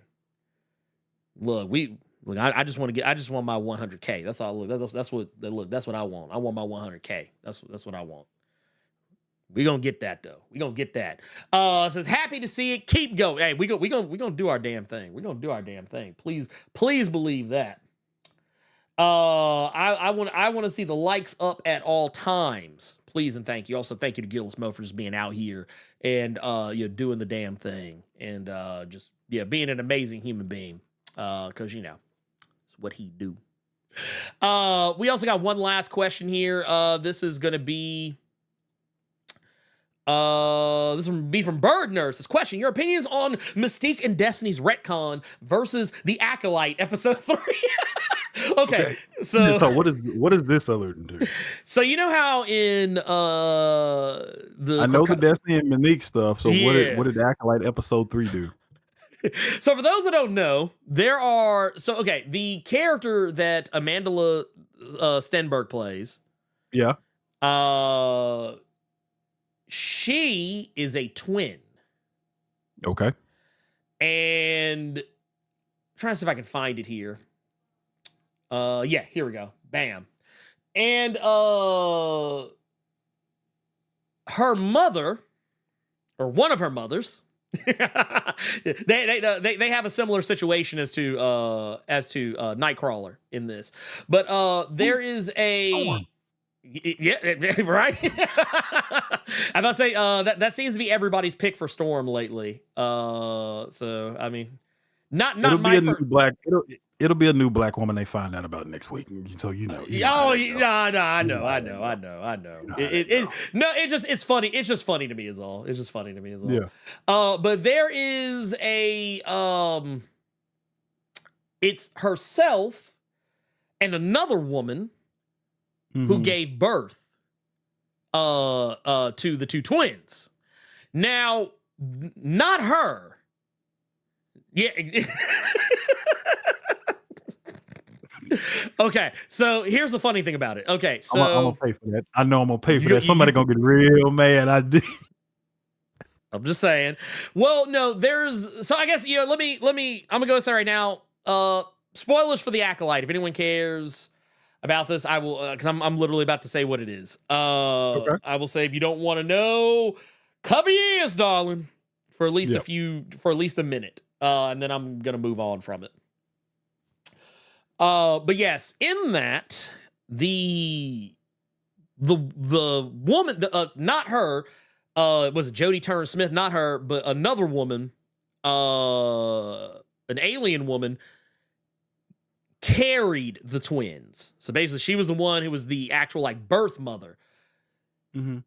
Storm over here created the twins in her womb.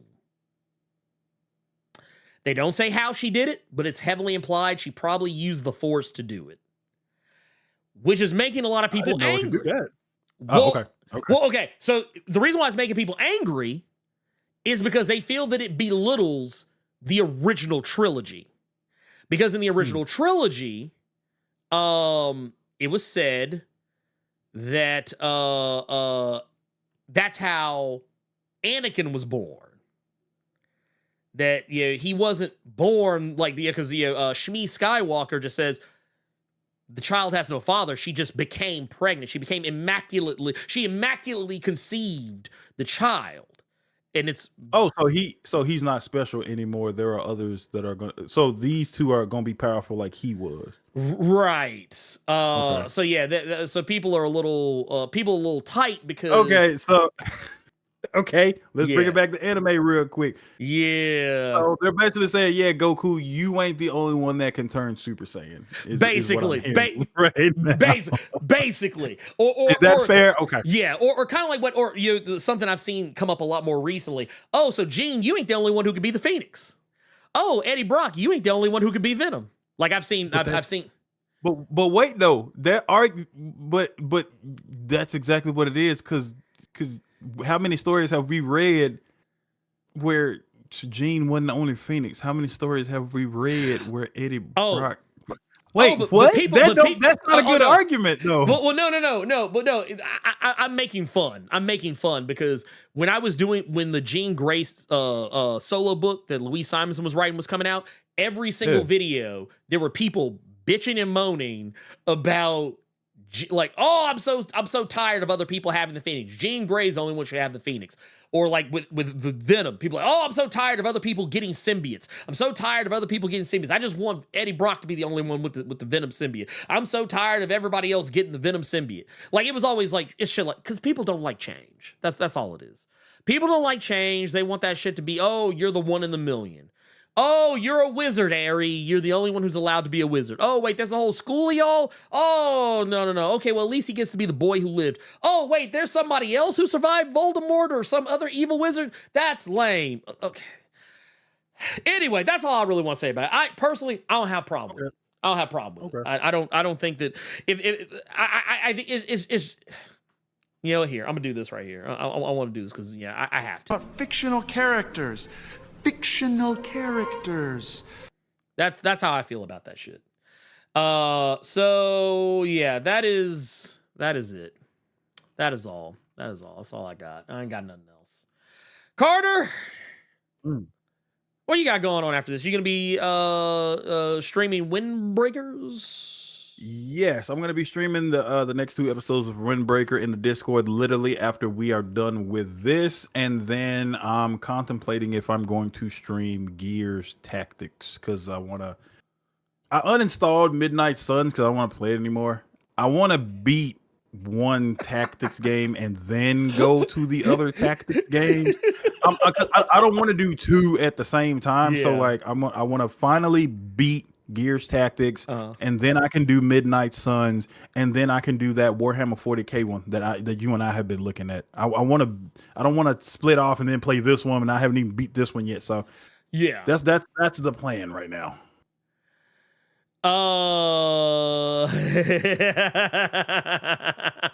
What you getting into? Oh no, probably gonna watch Kaiju number 8. Okay. Cause that's kind of been my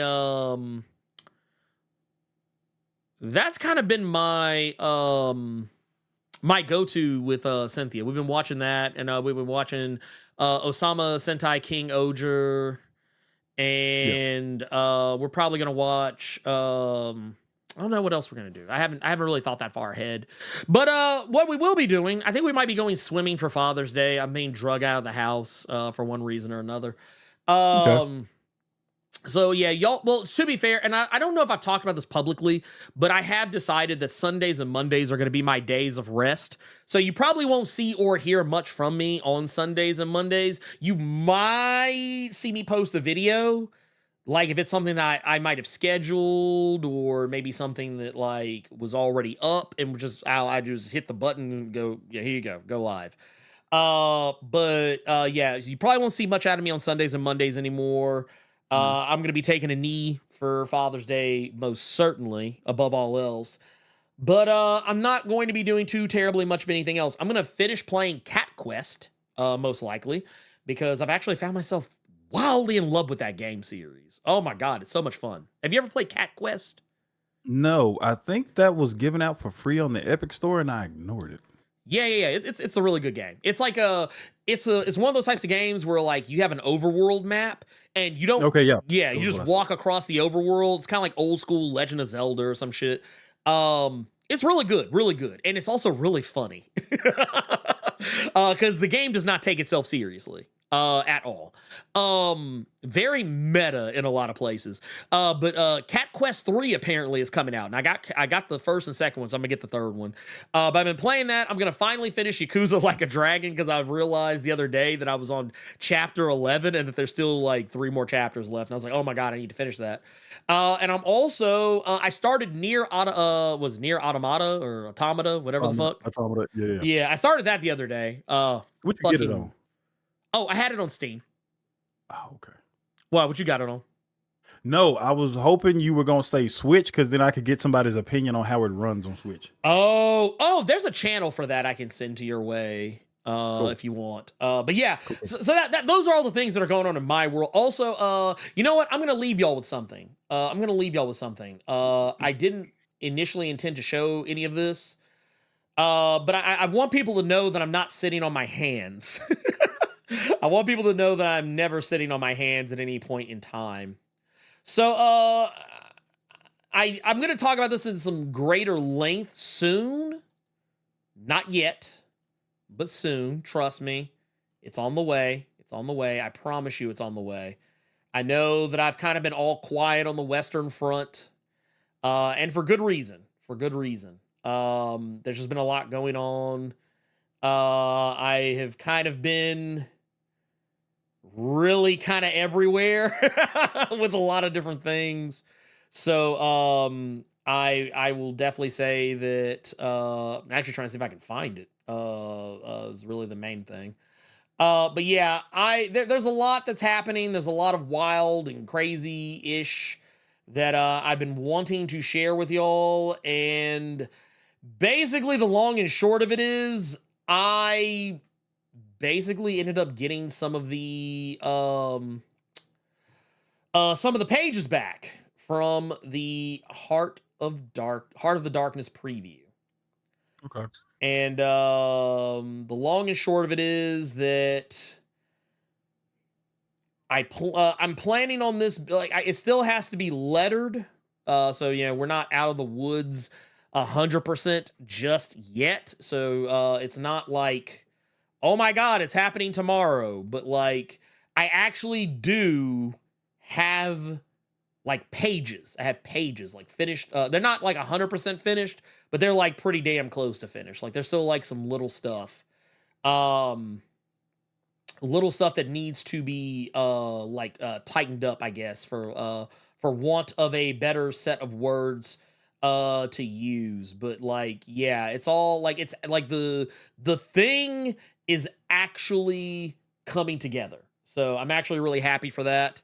And I guess for if you trying to think of which page I actually can show, because a lot of it, there's a lot of stuff. There's a lot of stuff, and I kind of want it to not give away too terribly much. I'll tell you what, here's what we'll do. We'll do it like this. I am going to. We'll do it like this. Can I? Yeah, we'll do it like this. While you do that, go ahead. You want to take the one? I'm gonna go grab my pizza. Oh, you got pizza? You do your thing, Yeah. King. Do your thing, King. Let me ask you this real quick. You ever heard of Cold Stone ice cream? Oh yeah, they got those here. Is it worth it? I mean, I think over Baskin Robbins. Over Baskin Robbins? Mm-hmm. I'd be willing to say yeah. Oh shit. Okay. I mean, it depends. It depends on like what you're it depends on what you're getting from Baskin Robbins, more or less. Mm-hmm. But yeah, I'll tell you about it. Okay. All right. Well, I'm gonna tell you. Yeah, here you go. You go get your pizza, Pip. Yep, after I show this, I'm signing off. But yes, I want to show y'all just real quick. This is kind of the start of some things, but my boy Quinn, he actually hooked us up. And here we go. This is actually one of the first, this is actually a panel, actually it's a couple of panels from the first page of the preview. So you can kind of know like what we're getting. But yeah, this is kind of the start of some shit. So it's not like right now, the letters are not there. There's a couple of little things that have to be tweaked before it's all said and done. But this is pretty much it. This is pretty much it. Like it's this is just the top panel of the first page of the preview that we're doing, and we're already kind of working towards getting everything else. We're working towards getting everything else set I don't know when that will be. Like as far as the other stuff, but don't worry. It is all coming together. That much I promise you. So shout out to Quinn McGowan, who is out here, one of Memphis's finest. And so it, like I said, the comic didn't disappear. It is still happening. We're going back, and we're gonna be tackling it as best as we possibly can. And kind of talking about delays earlier. That is why I'm more lenient towards delays, because it is what it is. Sometimes you want the shit to look right. And shout out to Levesque the Samurai with the 22 months. God damn. This is cool shit. Love to see it all coming in fruition, man. Yeah, and that's what it is. What the long and short of it is, I was initially doing the art for it, but I felt my art was not sufficient enough. I personally, this is my personal decision, I felt my art wasn't up to snuff to tell the story I wanted to tell, the way I wanted to tell it. And that's really all there is to it. And I didn't feel comfortable. It's not the thing that I couldn't do. Actually, I mean, looking back at it, I feel that I could have, but there were just some things when I was talking to Quinn that he was telling me stuff that I never even considered from an artistic standpoint. And that was kind of the reminder to me that maybe I should let someone else tackle this. So that is why we're doing it the way we're doing it. So there it is. I'm a very meticulous person. But that said, I think that is it. That is all. And I know, I forgot to do it this week, but I'll probably talk a little bit more about it next week on Nerds of Culture, because Gearless Mo asked about it there. I'll be able to talk a little bit more about some of those things. But yeah, if you don't already know who Quinn McGowan is, go check him out. Memphis Quinn over on Twitter. And yeah, fantastic guy, awesome brother, and just a joy to work with, because like I said, he thinks of things I never even considered, and like he gets the story that I'm trying to tell. He understands it. Like I don't have to like over explain it. It's like when I tell him what I'm trying to do, he immediately understands the assignment, and he it's a perfect tag team in this. So here we go. That's it. That's the show. And yeah, happy Father's Day to all my fathers out here, whether you are a father, grandfather, or you are a father to be, or if you're some kind of a father figure in somebody's life. I want you to know that you're important. You are important to somebody. You are someone who is responsible, for ushering in the next generation, to try and build our next generation of children, not just future sons who become fathers, but also future mothers, and trying to leave this world with people in it that are able to achieve all the things that you have, and maybe even some of the things you never were able to.